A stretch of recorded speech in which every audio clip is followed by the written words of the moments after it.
सहनाववतु सहनौ भुनक्तु सह वीर्यं करवावहै तेजस्विनावधीतमस्तु मा विद्विषावहै। ॐ शान्ति शान्ति शान्तिः। ಶ್ರೀಕೃಷ್ಣ ಸರ್ವವೂ ನಿನ್ನ ಸೇವೆಯಾಗಲಿ ಸ್ವಾಮಿ.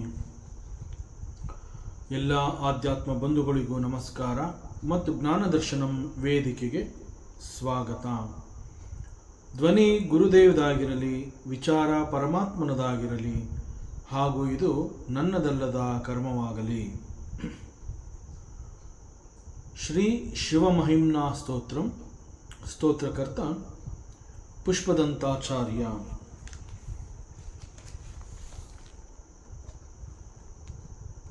ಯಾವುದೇ ಒಂದು ಉತ್ತಮವಾಗಿರುವಂತಹದ್ದನ್ನು ನಾವು ಗಳಿಸ್ಕೋಬೇಕು ಅಂತಂದಾಗ ಅಲ್ಲಿ ಸಾಕಷ್ಟು ಶ್ರಮವನ್ನು ಹಾಕ್ತೀವಿ. ತುಂಬ ಚೆನ್ನಾಗಿರೋದು ಬೇಕು ಅಂತಂದಾಗ ನಾವು ಸಾಕಷ್ಟು ಪ್ರಯತ್ನವನ್ನು ಪಡಬೇಕು. ಆ ಪ್ರಯತ್ನ ಅನ್ನುವಂತಹದ್ದು ಒಂದು ವೇಳೆ ನಿರಂತರ ಅಂತಂದರೆ ಬಹಳ ಹೆಚ್ಚು ಪ್ರಯತ್ನವನ್ನು ಮಾಡ್ತಾ ಇದ್ದೇನೆ ಅಂತಂದಾಗ ಅಂತಹವನನ್ನು ಕುರಿತು ಭಗೀರಥ ಪ್ರಯತ್ನವನ್ನು ಮಾಡ್ತಾ ಇದ್ದಾನೆ ಅಂತ ಹೇಳ್ತಾರೆ. ಸೊ ಭಗೀರಥ ಪ್ರಯತ್ನ ಅಂತಂದರೆ ಹೀಗೆ ಬಹಳ ನಿರಂತರವಾಗಿ, ಬಹಳ ನಿಷ್ಠೆಯಿಂದ, ಶ್ರದ್ಧೆಯಿಂದ, ಛಲ ಬಿಡದೆ ಅದನ್ನು ದೊರಕಿಸ್ಕೋಬೇಕು ಅಂತ ಹೇಳಿ ಮಾಡುವಂತಹ ಪ್ರಯತ್ನ. ಯಾಕೆ ಅಂತಂದರೆ ಇಲ್ಲಿ ಭಗೀರಥ ಪ್ರಯತ್ನ ಅಂತಂದಾಗ ಗಂಗೆ ಭೂಮಿಗೆ ಅವತರಿಸಿ ಬಂದಿರುವಂತಹ ಒಂದು ಪ್ರಸಂಗವನ್ನು ಅದು ತಿಳಿಸುತ್ತೆ. ಸೊ ಗಂಗೆ ಭೂಮಿಗೆ ಬರಬೇಕು ಅನ್ನುವಂತಹದ್ದು ಗೊತ್ತಾದಾಗ ಮಹಾರಾಜ ಸಗರ ಅವನು ಕೂಡ ಪ್ರಯತ್ನವನ್ನು ಪಡ್ತಾನೆ. ಅವನು ಕೂಡ ಬಹಳ ದೊಡ್ಡ ತಪಸ್ಸನ್ನು ಮಾಡ್ತಾನೆ. ಹೇಗಾದರೂ ಮಾಡಿ ಗಂಗೆಯನ್ನು ಒಲಿಸಿಕೊಂಡು ಅವಳನ್ನ ಭೂಮಿಗೆ ಕರ್ಕೊಂಡ್ಬರಬೇಕು. ಅವಳು ಭೂಮಿಗೆ ಬಂದು ಈ ಕಪಿಲ ಮುನಿಯ ಆಶ್ರಮದ ಸುತ್ತಮುತ್ತ ಆ ಒಂದು ಪವಿತ್ರ ಗಂಗೆ ಎನ್ನುವಂತಹದ್ದು ಹರಿದಾಗ ಅಲ್ಲಿ ಭಸ್ಮವಾಗಿರುವಂತಹ ತನ್ನ 60,000 ಮಕ್ಕಳುಗಳಿಗೂ ಕೂಡ ಒಂದು ರೀತಿಯಲ್ಲಿ ಸದ್ಗತಿ ದೊರೆಯುತ್ತೆ ಅಂತ ಹೇಳಿ ಸಗರ ಮಹಾರಾಜ ಕೂಡ ಪ್ರಯತ್ನವನ್ನು ಮಾಡ್ತಾನೆ. ಆದರೆ ಏನು ಪ್ರಯೋಜನ ಆಗಲಿಲ್ಲ. ಸಗರ ಮಹಾರಾಜನ ನಂತರದಲ್ಲಿ ಅವನ ವಂಶದಲ್ಲಿ ಅನೇಕರುಗಳು ನಿರಂತರವಾಗಿ ಪ್ರಯತ್ನವನ್ನು ಮಾಡ್ತಾರೆ. ಅವರ ಎಲ್ಲರ ಉದ್ದೇಶ ಏನು ಅಂತಂದರೆ ಹೇಗಾದರೂ ಮಾಡಿ ಗಂಗೆಯನ್ನು ಭೂಮಿಗೆ ಕರ್ಕೊಂಬರಬೇಕು. ಸೊ ಆ ವಂಶದಲ್ಲಿ ಭಗೀರಥ ಅವನು ಪ್ರಯತ್ನವನ್ನು ಮುಂದುವರಿಸ್ತಾನೆ ಮತ್ತು ಯಶಸ್ವಿಯಾಗ್ತಾನೆ. ಸೊ ಇಲ್ಲಿ ಭಗೀರಥ ತನಗಿಂತ ಹಿಂದೆ ಅನೇಕರು ಈ ವಿಚಾರದಲ್ಲಿ ಪ್ರಯತ್ನವನ್ನು ಮಾಡಿದ್ದಾರೆ ಎನ್ನುವಂತಹದ್ದು ಗೊತ್ತಾಗಿ ಮತ್ತಷ್ಟು ತೀವ್ರವಾಗಿ ಈ ಒಂದು ಪ್ರಯತ್ನವನ್ನು ಮುಂದುವರಿಸಬೇಕು ಅಂತ ಹೇಳಿ ಬಹಳ ನಿಷ್ಠೆಯಿಂದ ಮಾಡ್ತಾನೆ. ಸೊ ಅದರಿಂದ ಇಂತಹ ಪ್ರಯತ್ನವನ್ನು ಕುರಿತು ಭಗೀರಥ ಪ್ರಯತ್ನ ಅಂತ ಹೇಳ್ತಾರೆ. ಸೊ ಭಗೀರಥ ಪ್ರಯತ್ನ ಅಂತಂದಾಗ it may take A very long time, several years, several generations, ಸಾವಿರ ವರ್ಷಗಳೇ ಆಗಬಹುದು. ಬಟ್ ಒಂದು ಒಳ್ಳೆಯದಾಗಬೇಕು ಅಂತಂದಾಗ ಪ್ರಯತ್ನವನ್ನು ನಿಲ್ಲಿಸಬಾರದು. ದಟ್ ಈಸ್ ದಿ ನೀತಿ ಪಾಠ. ಈಗ ವೇದಾಂತದಲ್ಲಿ ನಮ್ಮ ಉಪನಿಷತ್ಗಳು, ನಮ್ಮ ವೇದಾಂತ ಅವೆಲ್ಲ ಮತ್ತೆ ನಮಗೆ ನಾವು ಮರಿಬಾರ್ದು ಅಂತ ಹೇಳಿ ಮತ್ತೆ ಮತ್ತೆ ನಮಗೆ ನೆನಪು ಮಾಡಿಕೊಡ್ತಾ ಇರುತ್ತೆ. ಯು ಆರ್ ದಟ್ ಬ್ರಹ್ಮನ್ ಅಂತ. ಹೀಗೆ ನಿರಂತರವಾಗಿ ಉಪನಿಷತ್ಗಳ ಮೂಲಕ, ಒಬ್ಬ ಗುರು ಆಚಾರ್ಯನ ಮೂಲಕ ನಾವೆಲ್ಲ ಕೇಳಿ ತಿಳ್ಕೊಂಡಿರ್ತೀವಿ. So we also know that we are Brahman. So we know that we are Brahman, but ನಾವು ಅದರಲ್ಲಿ ಆ ಬ್ರಹ್ಮ ನಾನು ಅಂತ ಗೊತ್ತಿರುವಂತಹ ಆ ತತ್ವದಲ್ಲಿ ನಾನು ನೆಲೆಯಾಗಿ ನಿಂತಿದ್ದೀನ, ನಾನು ನನ್ನನ್ನು ಅಲ್ಲಿ ಗುರುತಿಸ್ಕೊಂಡಿದ್ದೀನ. So should we abide in that truth? ಆಗ ನಾನು ನಮ್ಮ ಉಪನಿಷತ್ಗಳು ಕರೆಯುವಂತಹ ಹಾಗೆ ಮತ್ತು ನಮ್ಮ ಗುರು ಆಚಾರ್ಯರು ಹೇಳೋ ಹಾಗೆ ಯು ಆರ್ ದಟ್ ಬ್ರಹ್ಮನ್ ಅಂತಂದಾಗ, yes I know that I am Brahman ಅಂತ ನಾನು ಹೇಳಿಕೊಂಡಾಗ ಮತ್ತು ನಾನು ಬ್ರಹ್ಮನೇ ಆಗಿದ್ದೀನಿ ಅನ್ನುವಂತಹ ಜ್ಞಾನ ಅವೆಲ್ಲ ಒಂದೇ ಆಗತ್ತೆ. ಸೊ ಬಟ್ ಹೀಗೆ ಒಂದು ಶಾಸ್ತ್ರ ಗ್ರಂಥವನ್ನು, ವೇದಾಂತವನ್ನು ಅಭ್ಯಾಸ ಮಾಡಿದಾಗ ಅಥವಾ ಒಬ್ಬ ಗುರು ಹೇಳಿದಾಗ ಥ್ರೂ ಶ್ರವಣ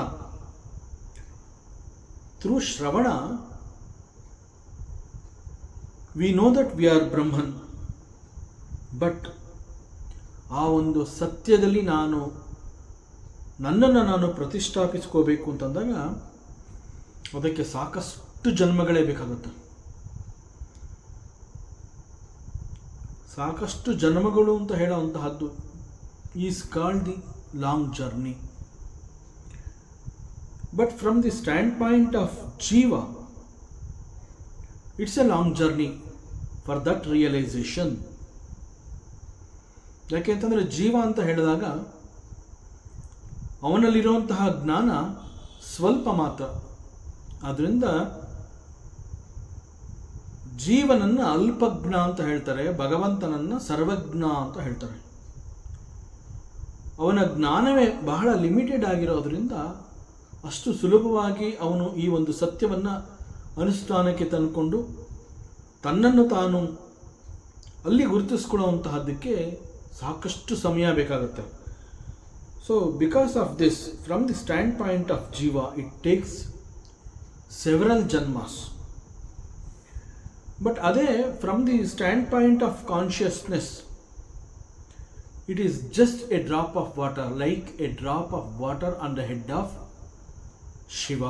ಪರಮಾತ್ಮನ ಆ ಒಂದು ಗಂಟು ಕಟ್ಟಿದ ಜಟೆನಲ್ಲಿ ಅಷ್ಟೊಂದು ವಿಸ್ತಾರವನ್ನು ಹೊಂದಿದಂತಹ ಗಂಗೆ.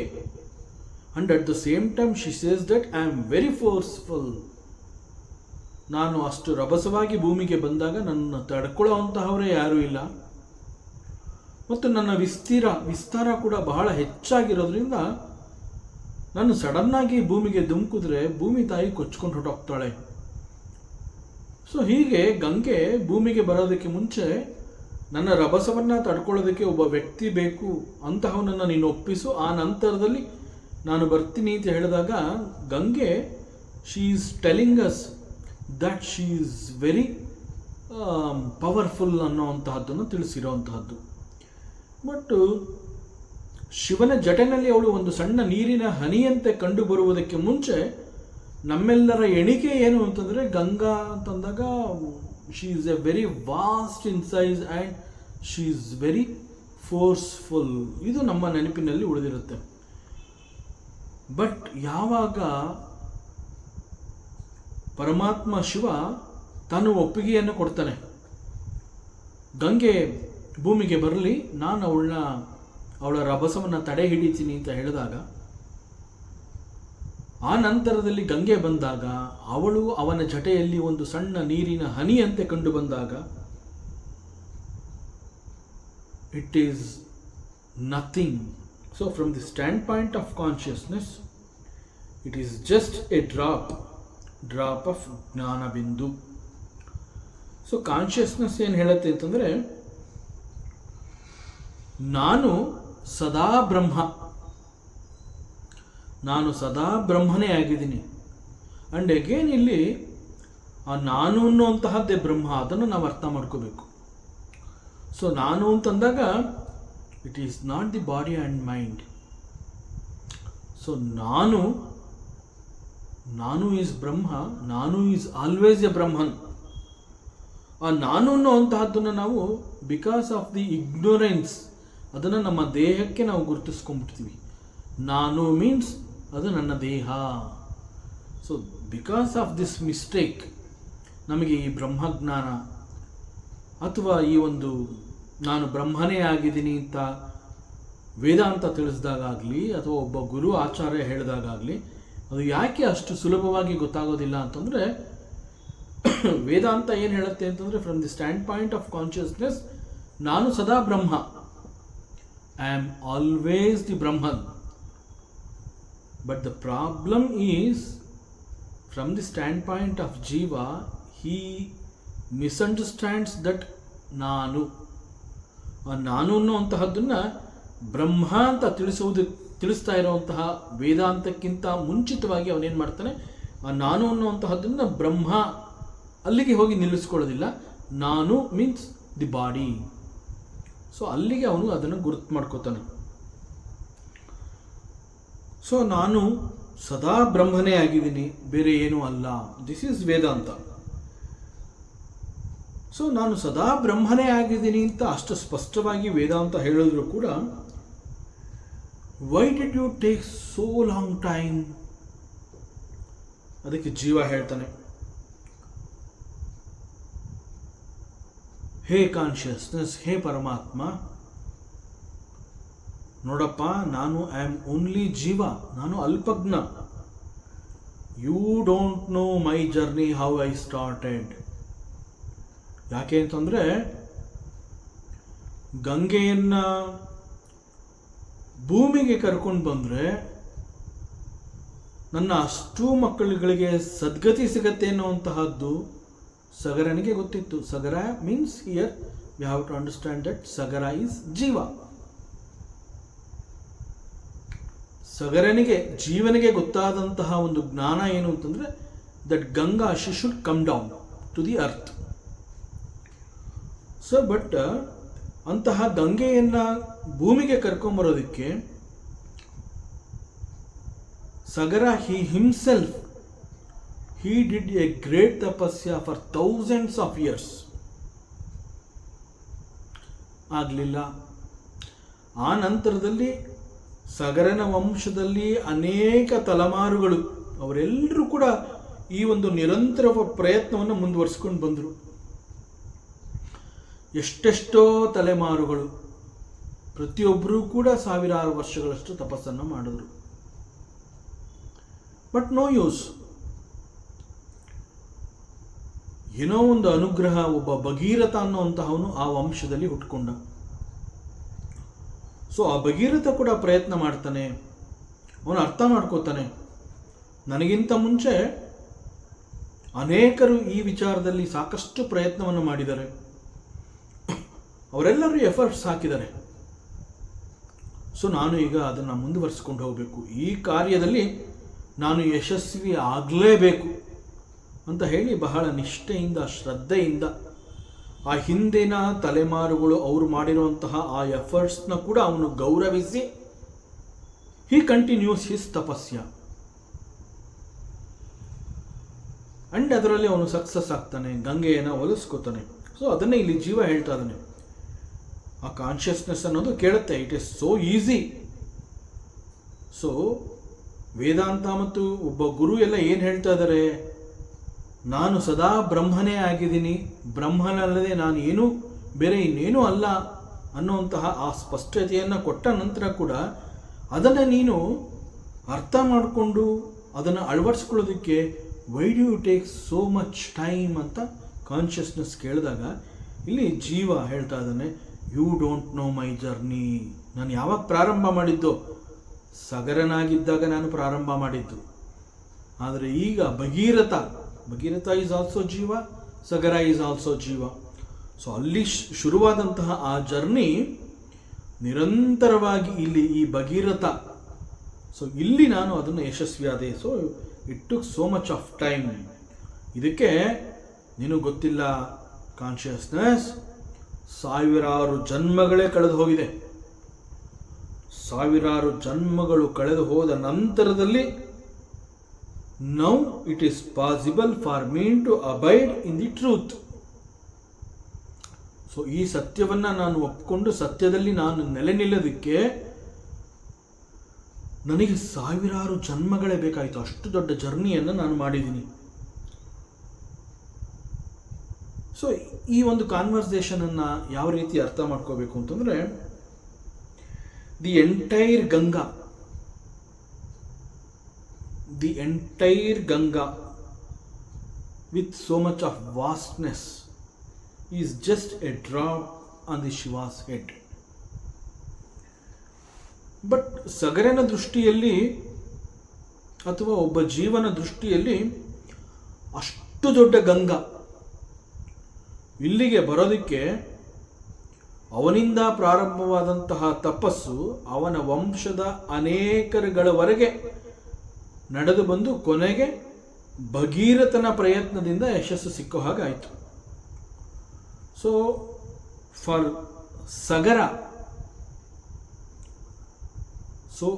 Sagara Ganga is very vast, but for Shiva it is just a small drop in his ಜಟ.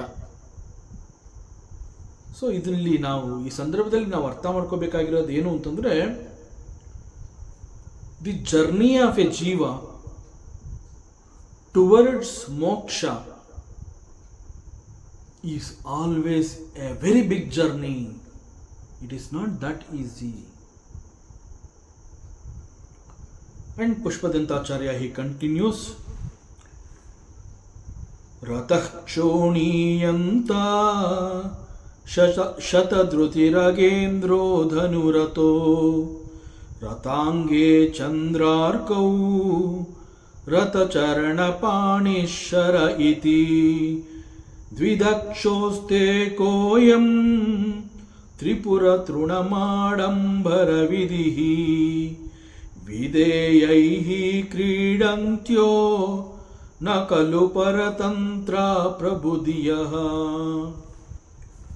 ಇಲ್ಲಿ ಅಗೈನ್ ಪುಷ್ಪದಂತಾಚಾರ್ಯ ಮತ್ತೊಂದು ಪುರಾಣದ ಪ್ರಸಂಗವನ್ನು ತಗೊಂಡು ಬಂದಿದ್ದಾನೆ. ವೆರಿ ಇಂಟ್ರೆಸ್ಟಿಂಗ್ ಪ್ರಸಂಗ. ನಾವು ತ್ರಿಪುರಾಸುರ ಅನ್ನುವ ಒಬ್ಬ ರಾಕ್ಷಸನ ಬಗ್ಗೆ ಕೇಳಿದ್ದೀವಿ. ಸೊ ಈ ತ್ರಿಪುರಾಸುರ, ಅವನ ಸಂಹಾರ, ಅದನ್ನು ಕುರಿತು ಈ ಶ್ಲೋಕದಲ್ಲಿ ವರ್ಣನೆಯನ್ನು ಮಾಡಿದ್ದಾನೆ. ನಾವು ಅನೇಕ ಪುರಾಣದ ಕಥೆಗಳನ್ನು ಕೇಳಿರ್ತೀವಿ. ಆಲ್ಮೋಸ್ಟ್ ಪ್ರತಿಯೊಂದು ಪುರಾಣದಲ್ಲೂ ಕೂಡ ದೇವತೆಗಳಿರ್ತಾರೆ, ರಾಕ್ಷಸರಿರ್ತಾರೆ, ಋಷಿ ಮುನಿಗಳಿರ್ತಾರೆ, ಅಲ್ಲಿ ತಪಸ್ಸಿನ ಆಚರಣೆ ಇರುತ್ತೆ. So almost all types of purana stories ಅಂತಂದರೆ ಇಟ್ ಸ್ಟಾರ್ಟ್ಸ್ ಫ್ರಮ್ ದಿಸ್. ದೇವರಿರ್ತಾರೆ, ರಾಕ್ಷಸರಿರ್ತಾರೆ, ಮನುಷ್ಯರಿರ್ತಾರೆ, ಋಷಿ ಮುನಿಗಳಿರ್ತಾರೆ. ಮತ್ತು tapas is very common for all of these. ದೇವತೆಗಳಿರಬಹುದು, ರಾಕ್ಷಸರಿರಬಹುದು, ರಾಜ ಮಹಾರಾಜರಿರಬಹುದು, ಹೀಗೆ. ಸೊ ಒಂದು ಪುರಾಣದಲ್ಲಿ ಇದು ಕಾಮನ್ ವಿಚಾರಗಳು. ಸೊ ಈ ಪ್ರಕಾರ ಆ ತಪಸ್ಸು ಅಂತಂದಾಗ ಆ ತಪಸ್ಸಿನ ಕಥೆಗಳಲ್ಲಿ ನಾವು ಪುರಾಣದ ಕಥೆಗಳಲ್ಲಿ ತಪಸ್ಸಿನ ಬಗ್ಗೆ ಕೇಳಿರ್ತೀವಿ. ಋಷಿ ಮುನಿಗಳು ತಪಸ್ಸು ಮಾಡಿರ್ತಾರೆ, ರಾಜ ಮಹಾರಾಜರುಗಳು ತಪಸ್ಸು ಮಾಡ್ತಾರೆ, ಸಾಮಾನ್ಯ ಮನುಷ್ಯರುಗಳು ಕೂಡ ತಪಸ್ಸು ಮಾಡ್ತಾರೆ. ಇನ್ನು ತಪಸ್ವಿಗಳು ಅಂತ ಹೇಳಿ ಋಷಿ ಮುನಿಗಳಿರ್ತಾರಲ್ಲ, ಅವರು ಕೂಡ ತಪಸ್ಸು ಮಾಡ್ತಾರೆ. ಮತ್ತು ಸಣ್ಣ ಮಕ್ಕಳುಗಳು ಲೈಕ್ ಧ್ರುವ, ಸೊ ತಪಸ್ಸು ಮಾಡಿದ್ದಾನೆ. ಅದರಂತೆ ವೆನ್ ಇಟ್ ಕಮ್ಸ್ ಟು ರಾಕ್ಷಸರು ಕೂಡ ತಪಸ್ಸನ್ನು ಮಾಡ್ತಾರೆ. ಸೊ ಪ್ರತಿಯೊಬ್ಬರೂ ಕೂಡ, ಇವರೆಲ್ಲರೂ ದೇವಾದಿ ದೇವತೆಗಳಿರಬಹುದು, ರಾಕ್ಷಸರಿರಬಹುದು, ಋಷಿ ಮುನಿಗಳಿರಬಹುದು, ರಾಜ ಮಹಾರಾಜರಿರಬಹುದು, ಯಾರೋ ಒಬ್ಬ ಸಣ್ಣ ಹುಡುಗ ಇರಬಹುದು. ಬಟ್ ಅವರೆಲ್ಲ ಈ ತಪಸ್ಸು ಅನ್ನುವಂತಹ ಈ ಒಂದು ಆಚರಣೆಯಲ್ಲಿ ಯಾಕೆ ತಮ್ಮನ್ನು ತೊಡಗಿಸ್ಕೋತಾರೆ ಅಂತಂದರೆ, ಅವರೆಲ್ಲರಿಗೂ, ಫಾರ್ ಆಲ್ ಆಫ್ ದೆಮ್, ಯಾವುದೋ ಒಂದು ಉನ್ನತವಾಗಿರುವಂತಹದ್ದು ಒಂದು ಬೇಕು ಅನ್ನುವ ಉದ್ದೇಶ ಅವರೆಲ್ಲರಲ್ಲೂ ಇರುತ್ತೆ. ಸೊ ಆ ಉನ್ನತವಾಗಿರುವಂತಹದ್ದು ಈಗ ಸದ್ಯದಲ್ಲಿ ಅವರ ಬಳಿ ಇಲ್ಲ. ಸೊ ಅದನ್ನು ಪಡ್ಕೋಬೇಕು. ಅದನ್ನು ಪಡ್ಕೊಂಡ್ರೆ ನನಗೆ ಒಂದು ಸಂತೋಷ ಸಿಗತ್ತೆ, ಅಥವಾ ನನಗೆ ನನ್ನಲ್ಲಿ ಯಾವುದಿಲ್ಲ ಅಂತ ಹೇಳಿ ನಾನು ವರಿ ಮಾಡ್ಕೋತಾ ಇರ್ತೀನಿ, ಅದು ನನಗೆ ಸಿಕ್ಕದಂಗೆ. ಒಟ್ಟಿನಲ್ಲಿ ಅದು ನನಗೆ ಬೇಕು. ಸೊ ಯಾವುದು ನನ್ನ ಹತ್ರ ಇಲ್ಲ ಅದನ್ನು ನಾನು ಪಡೆಯಬೇಕು ಅಂತಂದಾಗ ಅದು ಕರ್ಮದ ಆಚರಣೆಗಳಿಂದ ಸಿಗುತ್ತೆ ಅನ್ನೋದಾದರೆ ಅದಕ್ಕಾಗಿ ಬೇಕಾದಂತಹ ಒಂದು ಕರ್ಮವನ್ನು ಮಾಡಿ ಆ ಮೂಲಕ ಗಳಿಸ್ಕೋಬಹುದು. ಅಥವಾ ಅದು ಕರ್ಮದಿಂದ ಸಿಗುವಂತಹದ್ದಲ್ಲ, ಅದು ಕೇವಲ ಒಬ್ಬ ಭಗವಂತ ನನಗೆ ಕೊಡಬೇಕು, ಅವನು ಕೊಟ್ಟರೆ ನಾನು ಇಸ್ಕೋಬಹುದು. ಸೊ ಆ ರೀತಿ ಇದ್ದಾಗ ನಾವು ಭಗವಂತನನ್ನು ಕುರಿತು ತಪಸ್ಸನ್ನು ಮಾಡಿ ಅವನಿಂದ ಗಳಿಸ್ಕೋಬೇಕು ಅಂತ ಹೇಳಿ ಈ ಒಂದು ಪುರಾಣದ ಕಥೆಗಳಲ್ಲಿ ಅಲ್ಲಲ್ಲಿ ಸಾಮಾನ್ಯವಾಗಿ ಇದನ್ನೆಲ್ಲ ನಾವು ನೋಡ್ತಾ ಬಂದಿದ್ದೀವಿ. ಸೊ ಹೀಗೆ ಪ್ರತಿಯೊಬ್ಬರಿಗೂ ಕೂಡ ಒಂದು ಉನ್ನತವಾದ ಉದ್ದೇಶ ಇರುತ್ತೆ. ಸೊ ಅದಕ್ಕಾಗಿ ತಪಸ್ಸನ್ನು ಮಾಡ್ತಾರೆ. ಸೊ ಇಂತಹದ್ದು ನನಗೆ ಬೇಕು ಅಂತಂದಾಗ ಅದಕ್ಕೆ ಅವರು ಅನುಸರಿಸುವಂತಹ ಮಾರ್ಗ ಈ ಸ್ಕಾಳ್ದಿ ತಪಸ್ಸು. ಸೊ ಇಲ್ಲಿ ಪ್ರತಿಯೊಬ್ಬರಿಗೂ ಈ ತಪಸ್ಸನ್ನು ಆಚರಿಸೋದು ಹೇಗೆ ಅನ್ನುವಂತಹದ್ದು ಅವ್ರು ತಿಳ್ಕೊಂಡಿರ್ತಾರೆ. ಆ ಪ್ರಕಾರ ಅವರು ಅದನ್ನು ಮುಂದುವರಿಸ್ಕೊಂಡು ಹೋಗ್ತಾರೆ. ಅದೇ ರೀತಿ ಪ್ರತಿಯೊಬ್ಬರಲ್ಲೂ ಒಂದೊಂದು ಆಸೆ ಇರುತ್ತೆ. ದೇವತೆಗಳಿಗಿರಬಹುದು, ರಾಕ್ಷಸರಿರ್ಬೋದು, ಒಬ್ಬ ರಾಜ ಮಹಾರಾಜ ಇರ್ಬೋದು, ಸಾಮಾನ್ಯ ಮನುಷ್ಯ ಇರಬಹುದು. ಪ್ರತಿಯೊಬ್ಬರಲ್ಲೂ ಒಂದೊಂದು ರೀತಿಯ ಬಯಕೆ ಇರುತ್ತೆ. ಆ ಬಯಕೆಗಳನ್ನು ಪೂರೈಸ್ಕೋಬೇಕು ಅಂತ ಹೇಳಿ ತಪಸ್ಸನ್ನು ಮಾಡ್ತಾರೆ. ಆದರೆ ರಾಕ್ಷಸರ ತಪಸ್ಸು ಮತ್ತು ಬೇರೆಯವರ ತಪಸ್ಸಿಗೂ ಇರುವಂತಹ ಒಂದು ವ್ಯತ್ಯಾಸ. ಸಾಮಾನ್ಯವಾಗಿ ರಾಕ್ಷಸರನ್ನು ಹೊರತುಪಡಿಸಿದ್ರೆ ಅವರು ದೇವತೆಗಳಾಗಿರಬಹುದು, ರಾಜಮಹಾರಾಜರಾಗಿರಬಹುದು, ಒಬ್ಬ ಕಾಮನ್ ಮ್ಯಾನ್ ಆಗಿರಬಹುದು, ಕೆಲವು ಋಷಿಮುನಿಗಳಿರಬಹುದು, ಸಣ್ಣ ಮಗು ಹುಡುಗ ಇರಬಹುದು. ಅವರೆಲ್ಲರ ಬಯಕೆ ಯಾವುದೋ ಒಂದು ಒಳ್ಳೇದು ನನಗೆ ಬೇಕು ಅನ್ನುವಂತಹದ್ದು ಒಂದು ಆಸೆಗಾಗಿ ಅವರು ತಪಸ್ಸನ್ನು ಮಾಡ್ತಾರೆ. ಬಟ್ ಈ ರಾಕ್ಷಸ ಅವನು ಯಾಕೆ ತಪಸ್ಸನ್ನು ಮಾಡ್ತಾನೆ ಅಂತಂದರೆ ಅವನಿಗೂ ಕೂಡ ಏನೋ ಒಂದು ಬೇಕು. ಆ ಏನು ಬೇಕು ಅನ್ನುವಂತಹದ್ದು ನಾವು ಗಮನಿಸಿದಾಗ ಬಹಳ ವಿಚಿತ್ರವಾದ ಬಯಕೆಯನ್ನು ಒಬ್ಬ ರಾಕ್ಷಸ ಹೊಂದಿರ್ತಾನೆ. ಸೊ ರಾಕ್ಷಸರು ಯಾಕೆ ತಪಸ್ಸು ಮಾಡ್ತಾರೆ ಅಂತಂದರೆ ಅವ್ರಿಗೆ ಬೇಕಾಗಿರುವಂತಹದ್ದು ಬಹಳ ವಿಚಿತ್ರವಾದಂತಹ ಆಸೆ. ಇಂತಹ ವಿಚಿತ್ರವಾದ ಆಸೆಯನ್ನು ಅವರೆಲ್ಲ ಹೊಂದಿರ್ತಾರೆ. ಸೊ ಆ ಒಂದು ವಿಚಿತ್ರವಾದ ಬಯಕೆಯನ್ನು ಪೂರೈಸ್ಕೋಬೇಕು ಅಂತ ಹೇಳಿ ಈ ರಾಕ್ಷಸರು ಕೂಡ ತಪಸ್ಸಿನ ಮೂಲಕ ಅದನ್ನು ಗಳಿಸ್ಕೋತಾರೆ. ಜನಸಾಮಾನ್ಯರು ಯಾಕೆ ತಪಸ್ಸು ಮಾಡ್ತಾರೆ ಅಂತಂದರೆ ಹೆಲ್ತ್ಗೋ ವೆಲ್ತ್ಗೋ ಏನೋ ಒಂದು ಆಸೆ ಇರುತ್ತೆ, ಇಂತಹದ್ದು ಬೇಕು ಅಂತ ಜೀವನದಲ್ಲಿ. ಸೊ ಅದನ್ನು ಪಡ್ಕೊಳ್ಳೋದಕ್ಕೆ ಜನಸಾಮಾನ್ಯರು ತಪಸ್ಸು ಮಾಡ್ತಾರೆ. ಇನ್ನು ದೇವತೆಗಳು ಯಾಕೆ ತಪಸ್ಸು ಮಾಡ್ತಾರೆ ಅಂತಂದರೆ ಪರಬ್ರಹ್ಮನ ಸಹಾಯ ಯಾವುದೋ ಒಂದು ಉದ್ದೇಶಕ್ಕೆ ಅವ್ರಿಗೆ ಬೇಕಿರುತ್ತೆ. ಹಾಗಾಗಿ ಪರಬ್ರಹ್ಮನ ಸಹಾಯ ಬೇಕು ಅಂತ ಹೇಳಿ ಅದಕ್ಕಾಗಿ ತಪಸ್ಸನ್ನು ಮಾಡ್ತಾರೆ. ಇನ್ನು ಋಷಿಮುನಿಗಳು ಯಾಕೆ ತಪಸ್ಸನ್ನು ಮಾಡ್ತಾರೆ ಅಂತಂದರೆ ಲೋಕದ ಕಲ್ಯಾಣದ ಹಿತದೃಷ್ಟಿಯಿಂದ ಹಾಗೂ ಪರಮಾತ್ಮನ ಬಗ್ಗೆ ಇರುವಂತಹ ಬಹಳ ಪ್ರೀತಿ, ಡಿವೋಷನ್ ಅಂತ ಹೇಳ್ಬೋದು, ಭಕ್ತಿ. ಸೊ ಈ ಕಾರಣದಿಂದ ಋಷಿಮುನಿಗಳು ತಪಸ್ಸು ಮಾಡ್ತಾರೆ. ಸೊ ಹೀಗೆ ಇವರೆಲ್ಲರಿಗಿಂತ ಬಹಳ ವಿಚಿತ್ರವಾಗಿ ಬಯಕೆಯನ್ನು ಹೊಂದಿ ರಾಕ್ಷಸರು ಕೂಡ ತಪಸ್ಸು ಮಾಡ್ತಾರೆ. ಆಮೇಲೆ ಇಲ್ಲಿ ನಾವು ಏನು ಗಮನಿಸಬಹುದು ಅಂತಂದರೆ ನಾವೇನು ಮಾಡ್ತೀವಿ ಅಂತಂದರೆ ಇಲ್ಲಿ ಅನೇಕರು ಹೀಗೆ ತಪಸ್ಸನ್ನು ಮಾಡ್ತಾರೆ ಅಂತಂದಾಗ ನಮ್ಮ ಮನಸ್ಸಿನಲ್ಲಿ ಬರುವಂತಹದ್ದೇನು ಅಂತಂದರೆ ಈ ಒಂದು ಗುಂಪನ್ನು ನಾವು ಡಿವೈಡ್ ಮಾಡ್ತೀವಿ. ಸೊ ಒಳ್ಳೆಯವರು ಕೆಟ್ಟವರು ಅಂತ ಹೇಳಿ ಅದನ್ನು ಎರಡು ವಿಭಾಗ ಮಾಡ್ತೀವಿ. ಆ ಕೆಟ್ಟವರು ಅನ್ನುವ ಗುಂಪಿಗೆ ರಾಕ್ಷಸರನ್ನು ಸೇರಿಸ್ತೀವಿ. ಸೊ ಒಳ್ಳೆಯವರು ಅನ್ನುವ ಆ ಗುಂಪಿಗೆ ದೇವತೆಗಳು, ಋಷಿ ಮುನಿಗಳು, ರಾಜ ಮಹಾರಾಜರುಗಳು ಹಾಗೂ ಸಾಮಾನ್ಯ ಪ್ರಜೆ ಅವ್ರನ್ನೆಲ್ಲ ಸೇರಿಸ್ತೀವಿ. ಸೊ ಒಂದು ತಪಸ್ಸು ಅನ್ನುವಂತಹದ್ದನ್ನು ಒಳ್ಳೆಯವರು ಮಾಡ್ತಾರೆ, ಕೆಟ್ಟವರು ಮಾಡ್ತಾರೆ. ಸೊ ತಪಸ್ಸು ಯಾರು ಬೇಕಾದ್ರೂ ಮಾಡಬಹುದು ಅನ್ನೋದು ಗೊತ್ತಾಯಿತು. ಸೊ ಹೀಗೆ ಒಳ್ಳೆಯವರು ಕೆಟ್ಟವರು ಎಲ್ಲರೂ ಸೇರಿ ತಪಸ್ಸನ್ನು ಮಾಡ್ತಾರೆ. ಅವರಿಗೆ ಬೇಕಾಗಿರುವಂತಹದ್ದನ್ನು ಅವರು ತಪಸ್ಸಿನ ಮೂಲಕ ಪಡ್ಕೋತಾರೆ. ಸೊ ರಾಕ್ಷಸರು ಬೇಸಿಕಲಿ ತಪಸ್ಸನ್ನು ಮಾಡಿ ಬಹಳ ವಿಚಿತ್ರವಾದ ಬಯಕೆಯನ್ನು ವ್ಯಕ್ತಪಡಿಸಿ ಆ ಮೂಲಕ ಬಹಳ ವಿಚಿತ್ರವಾದ ಶಕ್ತಿಯನ್ನು ಅವರು ಸಂಪಾದನೆ ಮಾಡ್ಕೋತಾರೆ. ಆ ರೀತಿಯಲ್ಲಿ ಈ ರಾಕ್ಷಸರು ಬಹಳ ದೊಡ್ಡ ಶಕ್ತಿಯನ್ನು ಯಾಕೆ ಪಡ್ಕೋತಾರೆ ಅಂತಂದರೆ, ಅವರು ಇಡೀ 3 ಲೋಕಗಳನ್ನು ಕೂಡ ಹೆದರಿಕೆಯಲ್ಲಿಡ್ತಾರೆ. ಸೊ 3 ಲೋಕಗಳನ್ನು ಜಯಿಸಿ ಎಲ್ಲರನ್ನ ಹಿಂಸಿಸ್ತಾರೆ.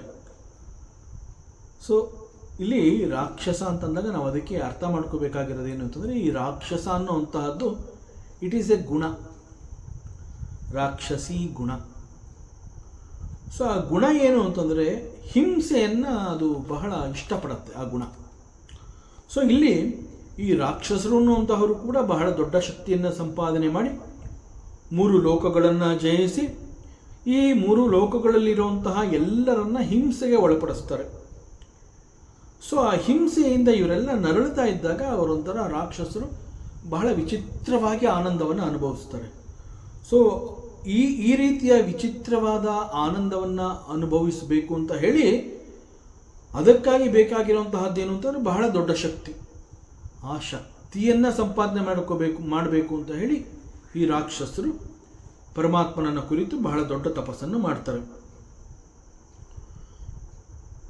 ಸೊ ಇದಿಷ್ಟು ಅರ್ಥ ಆದಾಗ ನಮಗೆ ಬರುವಂತಹ ಪ್ರಶ್ನೆ ಏನು ಅಂತಂದರೆ, ಪರಮಾತ್ಮನನ್ನು ನಾವೇನು ಮಾಡ್ತೀವಿ, ಅವನನ್ನು ಅನೇಕ ಹೆಸರುಗಳಿಂದ ಅವನ ದಿ ನೇಚರ್ ಆಫ್ ಭಗವಂತ ಅಂತ ಹೇಳಿದಾಗ ಹಿ ಈಸ್ ಅ ಸರ್ವಶಕ್ತ number 1 and he is a ಸರ್ವಜ್ಞ, ನೋರ್ ಆಫ್ ಎವ್ರಿಥಿಂಗ್.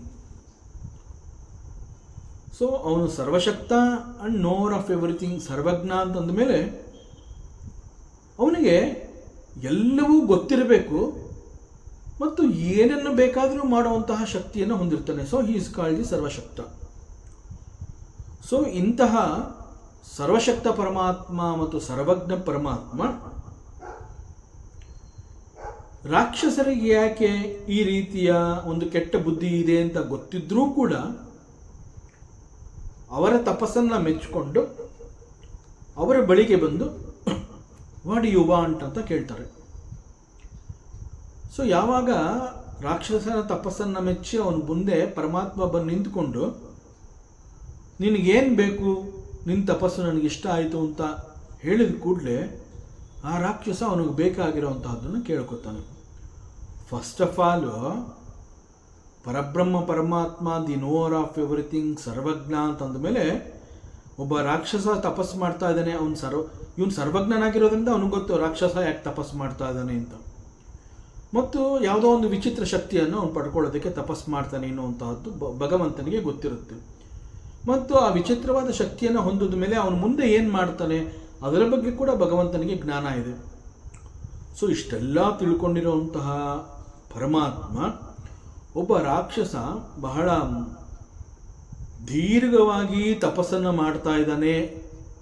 ಆ ತಪಸ್ಸಿನಲ್ಲೂ ಕೂಡ ಅವನು ತನ್ನ ನಿಷ್ಠೆಯನ್ನು ಹಾಕಿದ್ದಾನೆ, ಶ್ರದ್ಧೆಯನ್ನು ಇಟ್ಟಿದ್ದಾನೆ, ನಂಬಿಕೆಯನ್ನು ಹೊಂದಿದ್ದಾನೆ ಭಗವಂತ ಬರ್ತಾನೆ ಅಂತ. ಸೊ ಹೀಗೆ ಅವನು ತಪಸ್ಸನ್ನು ಮಾಡ್ತಾ ಇದ್ದಾನೆ. ಆದರೆ ಅವನ ಉದ್ದೇಶ ಬೇರೆದಿದೆ. ಭಗವಂತ ಇಲ್ಲಿಗೆ ಬರಲೇಬಾರ್ದಾಗಿತ್ತು. ಬಂದಿದ್ಯಾಕೆ, ವರ ಕೊಟ್ಟಿದ್ಯಾಕೆ, ಅವನು ರಾಕ್ಷಸ ಅಂತ ಗೊತ್ತಾದ್ರೂ ಇದು ಇಲ್ಲಿ ತಪಸ್ಸು ಅಂತ ಹೇಳಿದಾಗ that is the greatness of ತಪಸ್ಸು ಅಂತ ಹೇಳಿದಾಗ ಅದಕ್ಕೆ ಅಂತಹ ಶಕ್ತಿ ಇದೆ. ಆ ತಪಸ್ಸು ಅನ್ನುವಂತಹದ್ರಲ್ಲಿ ಒಂದು ನಿಸ್ವಾರ್ಥವಾದ ಒಂದು ನಿಷ್ಠೆಯನ್ನು ಆ ತಪಸ್ಸನ್ನು ಆಚರಿಸೋನು ಹೊಂದಿರ್ತಾನೆ. ಸೊ ಬಿಕಾಸ್ ಆಫ್ ದ ನಿಷ್ಠೆ ಆ ಒಂದು ತಪಸ್ಸು ತನ್ನ ಶಕ್ತಿಯನ್ನು ಈ ರೀತಿ ಬಹಳ ತಪಸ್ಸು ಅಂತಂದ್ರೆ ಅದೊಂದು ಆ ರೀತಿ ಆ ಶಕ್ತಿ ಭಗವಂತನನ್ನು ಕರ್ಕೊಂಬರುವಂತಹ ಶಕ್ತಿ ಆ ತಪಸ್ಸಿಗಿದೆ. ಸೊ ಇಲ್ಲಿ ಯಾವಾಗ ಆ ತಪಸ್ಸಿನಲ್ಲಿ ಅಷ್ಟು ನಿಷ್ಠೆಯಿಂದ ಅವನು ಮಾಡ್ತಾ ಇದ್ದಾನೆ ಅಂತಂದಾಗ because of the greatness of the tapas it goes and brings the Bhagavanta. ತಪಸ್ಸಿಗಿರುವಂತಹದ್ದೇ ಆ ಶಕ್ತಿ. ಅದಕ್ಕೆ ಏನಾದ್ರು ಬೇಕು ಅಂತಂದಾಗ ನೇರವಾಗಿ ನೀನು ಭಗವಂತನ ಕೇಳು ಕೊಡ್ತಾನೆ ಅಂತ ಹೇಳೋದಿಲ್ಲ, ತಪಸ್ಸು ಮಾಡಿ ಪಡಿ ನೀನು ಅಂತ ಹೇಳ್ತಾರೆ. ಸೊ ಈವನ್ ನಾವು ಲೌಕಿಕದಲ್ಲೂ ಕೂಡ ನಾವು ಯಾವುದಾದ್ರು ಒಂದು ಒಳ್ಳೆಯ ಉದ್ದೇಶವನ್ನು ಇಟ್ಕೊಂಡು ಒಂದು ಒಳ್ಳೆಯ ಕೆಲಸವನ್ನು ಮಾಡ್ತೀವಿ, ಆದರೆ ಅದು ಬಹಳ ಕಷ್ಟ. ಬಟ್ ಕಷ್ಟಪಡೋಕ್ಕೆ ನಾನು ರೆಡಿ ಇದ್ದೀನಿ ಅಂತಂದಾಗ ದೊಡ್ಡವರೆಲ್ಲ ನಮ್ಮ ಬೆಂತಟ್ಟಿ ಏನು ಹೇಳ್ತಾರೆ ಅಂತಂದರೆ, ಮಾಡಪ್ಪ, ಶ್ರದ್ಧೆಯಿಂದ ಮಾಡು, ತಪಸ್ಸಂತೆ ನೀನು ಮಾಡಪ್ಪ,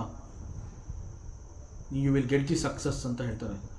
ಸೊ ಯಾಕೆ ಹಾಗೆ ಹೇಳ್ತಾರೆ ಅಂತಂದರೆ ಅವರು ನೇರವಾಗಿ ಹೇಳ್ಬೋದಾಗಿತ್ತು, ದೇವರನ್ನ ಪ್ರಾರ್ಥನೆ ಮಾಡೋ ಕೊಡ್ತಾನೆ ಅಂತ. ದೇವರನ್ನ ಪ್ರಾರ್ಥನೆ ಮಾಡೋದು ಇದ್ದೇ ಇರುತ್ತೆ, ಆದರೆ ಮಾಡುವಂತಹ ಪ್ರಯತ್ನವನ್ನು ತಪಸ್ಸು ಅಂತಲೇ ಯಾಕೆ ಆ ದೊಡ್ಡವರು ನಮ್ಗೆ ಹೇಳ್ಕೊಡ್ತಾರೆ ಅಂತಂದರೆ, ದ ಗ್ರೇಟ್ನೆಸ್ ಆಫ್ ದಿ ತಪಸ್ಸು ಅಂತಂದ್ರೇ ಹಾಗೆ ಅದು ಭಗವಂತನನ್ನು ಕರ್ಕೊಂಬಂದು ನಮ್ಮ ಮುಂದೆ ನಿಲ್ಲಿಸ್ಬಿಡುತ್ತೆ. ಆ ಶಕ್ತಿ ತಪಸ್ಸಿಗಿದೆ. ಸೊ ಆ ರೀತಿಯಲ್ಲಿ ಇಲ್ಲಿ ರಾಕ್ಷಸರು ತಪಸ್ಸು ಮಾಡಿದಾಗ ಯಾಕೆ ಭಗವಂತ ಅವರಿಗೆ ವರ ಕೊಡ್ತಾನೆ, ಆಮೇಲೆ ಮತ್ತೊಂದು ಇನ್ಯಾವುದೋ ಒಂದು ರೂಪವನ್ನು ತಗೊಂಡು ಅವತಾರ ಮಾಡ್ಕೊಂಡು ಬಂದು ಅವನನ್ನು ಸಂಹಾರ ಮಾಡುವಂಥದ್ದು, ಇದೆಲ್ಲ ಯಾಕೆ ಬೇಕಿತ್ತು? First of all it's a ಲೀಲೆ. ಥ್ರೂ ದಟ್ ಲೀಲೆ ಅಲ್ಲಿ ಕಲಿಯುವಂತಹದ್ದು ಸಾಕಷ್ಟಿದೆ.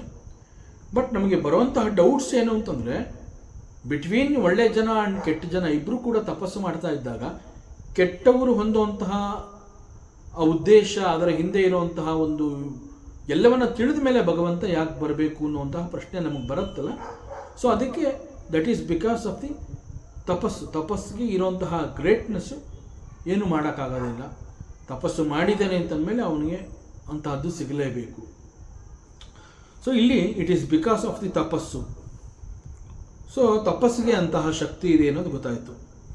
ಸೊ ತಪಸ್ಸು ಆಚರಿಸಿದಾನೆ ಅಂತಂದ ಮೇಲೆ ಅವನು ಮನುಷ್ಯನಾಗಿರಲಿ, ಒಬ್ಬ ಋಷಿ ಮುನಿ ಆಗಿರಲಿ, ರಾಜ ಮಹಾರಾಜ ಆಗಿರಲಿ, ಮತ್ತೊಬ್ಬ ದೇವತೆ ಆಗಿರಲಿ, or he may be a rakshasa, ಅಲ್ಲಿಗೆ ಭಗವಂತ ಹೋಗಲೇಬೇಕು. That is the greatness of the tapasya. ಅದರಿಂದ ಏನು ಹೇಳ್ತಾರೆ ಅಂತಂದರೆ, ತಪಸ್ಯ ನೆವರ್ ಗೋರ್ ವೇಸ್ಟ್. ಅದಕ್ಕೆ ಅದರದೇ ಆದ ಒಂದು ಬೆಲೆ ಇದ್ದೇ ಇದೆ. ಸೊ ಅದೇ ರೀತಿ ಇಲ್ಲಿ ತ್ರಿಪುರಾಸುರ ಅನ್ನುವಂತಹ ಒಬ್ಬ ರಾಕ್ಷಸ ಬಹಳ ದೊಡ್ಡ ತಪಸ್ಸನ್ನು ಮಾಡ್ತಾನೆ. ಸೊ ಹೀಗೆ ಬಹಳ ದೊಡ್ಡ ತಪಸ್ಸು ಮಾಡಿದ ಮೇಲೆ ಅವನು ಒಂದು ಶ್ರೇಷ್ಠ ಅಂತಂದರೆ ಅವನ ಪ್ರಕಾರ ಒಂದು ಬಹಳ ಬಲವಾದ ಒಂದು ವರವನ್ನು ಪಡ್ಕೋತಾನೆ. ಸೊ ಎಂತಹ ವರವನ್ನು ಅವನು ಪಡ್ಕೋತಾನೆ ಅಂತಂದರೆ, ಕೇಳ್ತಾನೆ ಭಗವಂತ ನಿನಗೇನು ಬೇಕು ಅಂತ. ಆಗ ಈ ತ್ರಿಪುರಾಸುರ ಏನು ಹೇಳ್ತಾನೆ ಅಂತಂದರೆ, ಭಗವಂತ ನನಗೆ ನೀನು 3 ಕೋಟೆಗಳನ್ನು ಕೊಡಬೇಕು, 3 ಪ್ಯಾಲೇಸ್ಗಳನ್ನು ಕೊಡಬೇಕು. ನಾನು ಕೇಳ್ಕೊತಾ ಇರೋದು ಅಷ್ಟೆ. ಆ 3 ಪ್ಯಾಲೇಸ್ಗಳಲ್ಲಿ ಒಂದು ಬಂಗಾರದಿಂದ ಕೂಡಿರಬೇಕು, ಮತ್ತೊಂದು ಬೆಳ್ಳಿಯಿಂದ ಕೂಡಿರಬೇಕು, ಇನ್ನೊಂದು ಕಬ್ಬಿಣದ್ದು ಪ್ಯಾಲೇಸ್ ಅದು.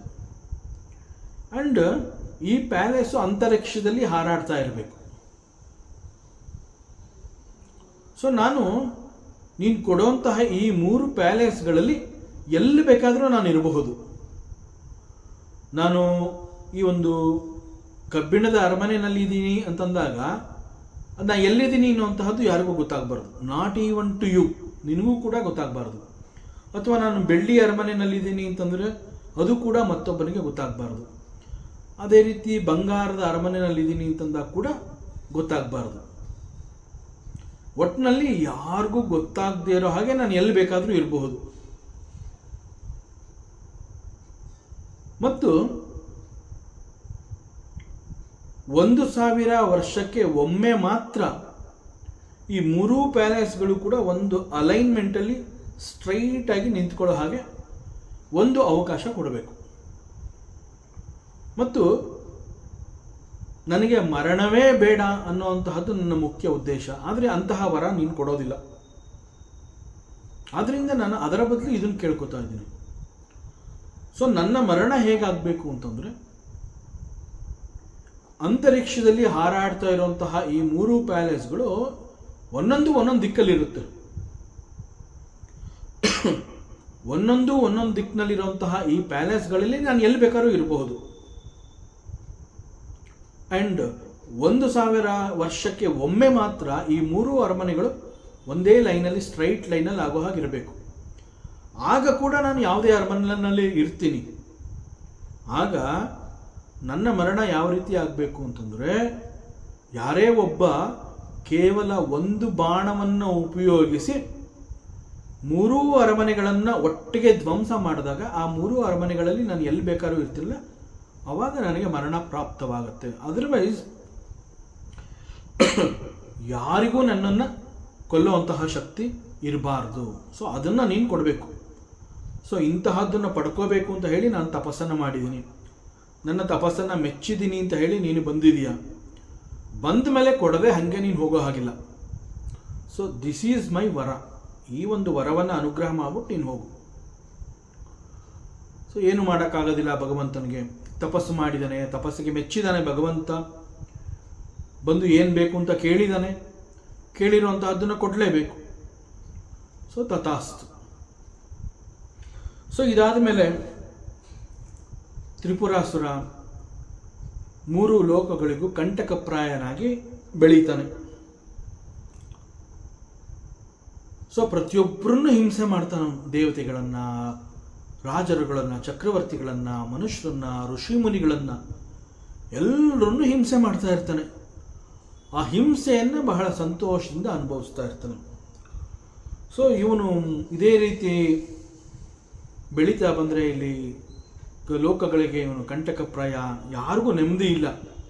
ಸೊ ಈ ತ್ರಿಪುರಾಸುರ ಅವನು ಮರಣವನ್ನು ಹೊಂದಲೇಬೇಕು. ಅದೊಂದೇ ಪರಿಹಾರ ಏನು ಅಂತಂದರೆ, ಈ ಹಿಂಸೆಯಿಂದ ನಾವು ತಪ್ಪಿಸ್ಕೋಬೇಕು ಅಂತಂದರೆ ಹಿ ಶುಡ್ ಡೈ. ಸೊ ಈಗ ಬೇರೆ ದಾರಿನೇ ಇಲ್ಲ ಅಂತ ಹೇಳಿ ಸಮಸ್ತ ದೇವತೆಗಳು, ಋಷಿ ಮುನಿಗಳು ಎಲ್ಲರೂ ಏನು ಮಾಡ್ತಾರೆ, ಭಗವಂತನನ್ನು ಪ್ರಾರ್ಥನೆ ಮಾಡ್ತಾರೆ. ಹೀಗಾದರೂ ಮಾಡಿ ಇವನ ಸಂಹಾರ ಆಗಬೇಕು, ಇಲ್ಲ ಅಂತಂದರೆ ನಮಗೆ ಉಳಿಗಾಲನೇ ಇಲ್ಲ ಅಂತ ಹೇಳಿ ತೀರ್ಮಾನ ಮಾಡಿ ಎಲ್ಲ ದೇವತೆಗಳು ಎಲ್ಲರೂ ಶಿವನ ಬಳಿಗೆ ಬರ್ತಾರೆ. ಶಿವನನ್ನು ಬಂದು ಅವನೊಂದಿಗೆ ತಮ್ಮ ಕಷ್ಟವನ್ನು ಹೇಳ್ಕೊತಾರೆ. ಹೇ ಪರಮಾತ್ಮ, ನೀನು ಸರ್ವಶಕ್ತ, ಆದರೆ ನೀನು ಇಷ್ಟು ದೊಡ್ಡ ಭಗವಂತ ಸರ್ವಶಕ್ತನಾಗಿದ್ರೂ ಕೂಡ ನಮಗೆ ಹಿಂಸೆ ತಪ್ಪೇ ಇಲ್ಲ. ತ್ರಿಪುರಾಸುರನ ಕಾಟ ನಮಗೆ ತಡೆಯೋಕ್ಕಾಗ್ತಾ ಇಲ್ಲಪ್ಪ.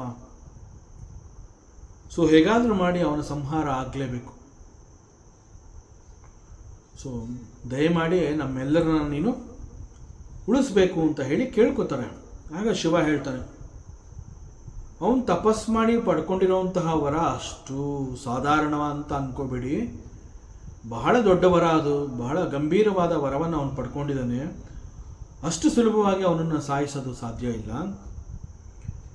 ನೀವೆಲ್ಲ ಏನು ಶಿವನ ಹತ್ರ ಬಂದರೆ ಆಗೋಗುತ್ತೆ ಕೆಲಸ ಅಂದ್ಕೊಂಡು ನನ್ನನ್ನು ನಂಬಿ ಇಲ್ಲಿಗೆ ಬಂದಿದ್ದೀರಲ್ಲ, ನೀವು ಅಂದ್ಕೊಂಡಷ್ಟು ಸುಲಭವಾಗಿ ಅವನನ್ನು ಸಂಹಾರ ಮಾಡೋದು ಸಾಧ್ಯ ಇಲ್ಲ. ಜೊತೆಗೆ Tripurasura is not an ordinary ರಾಕ್ಷಸ.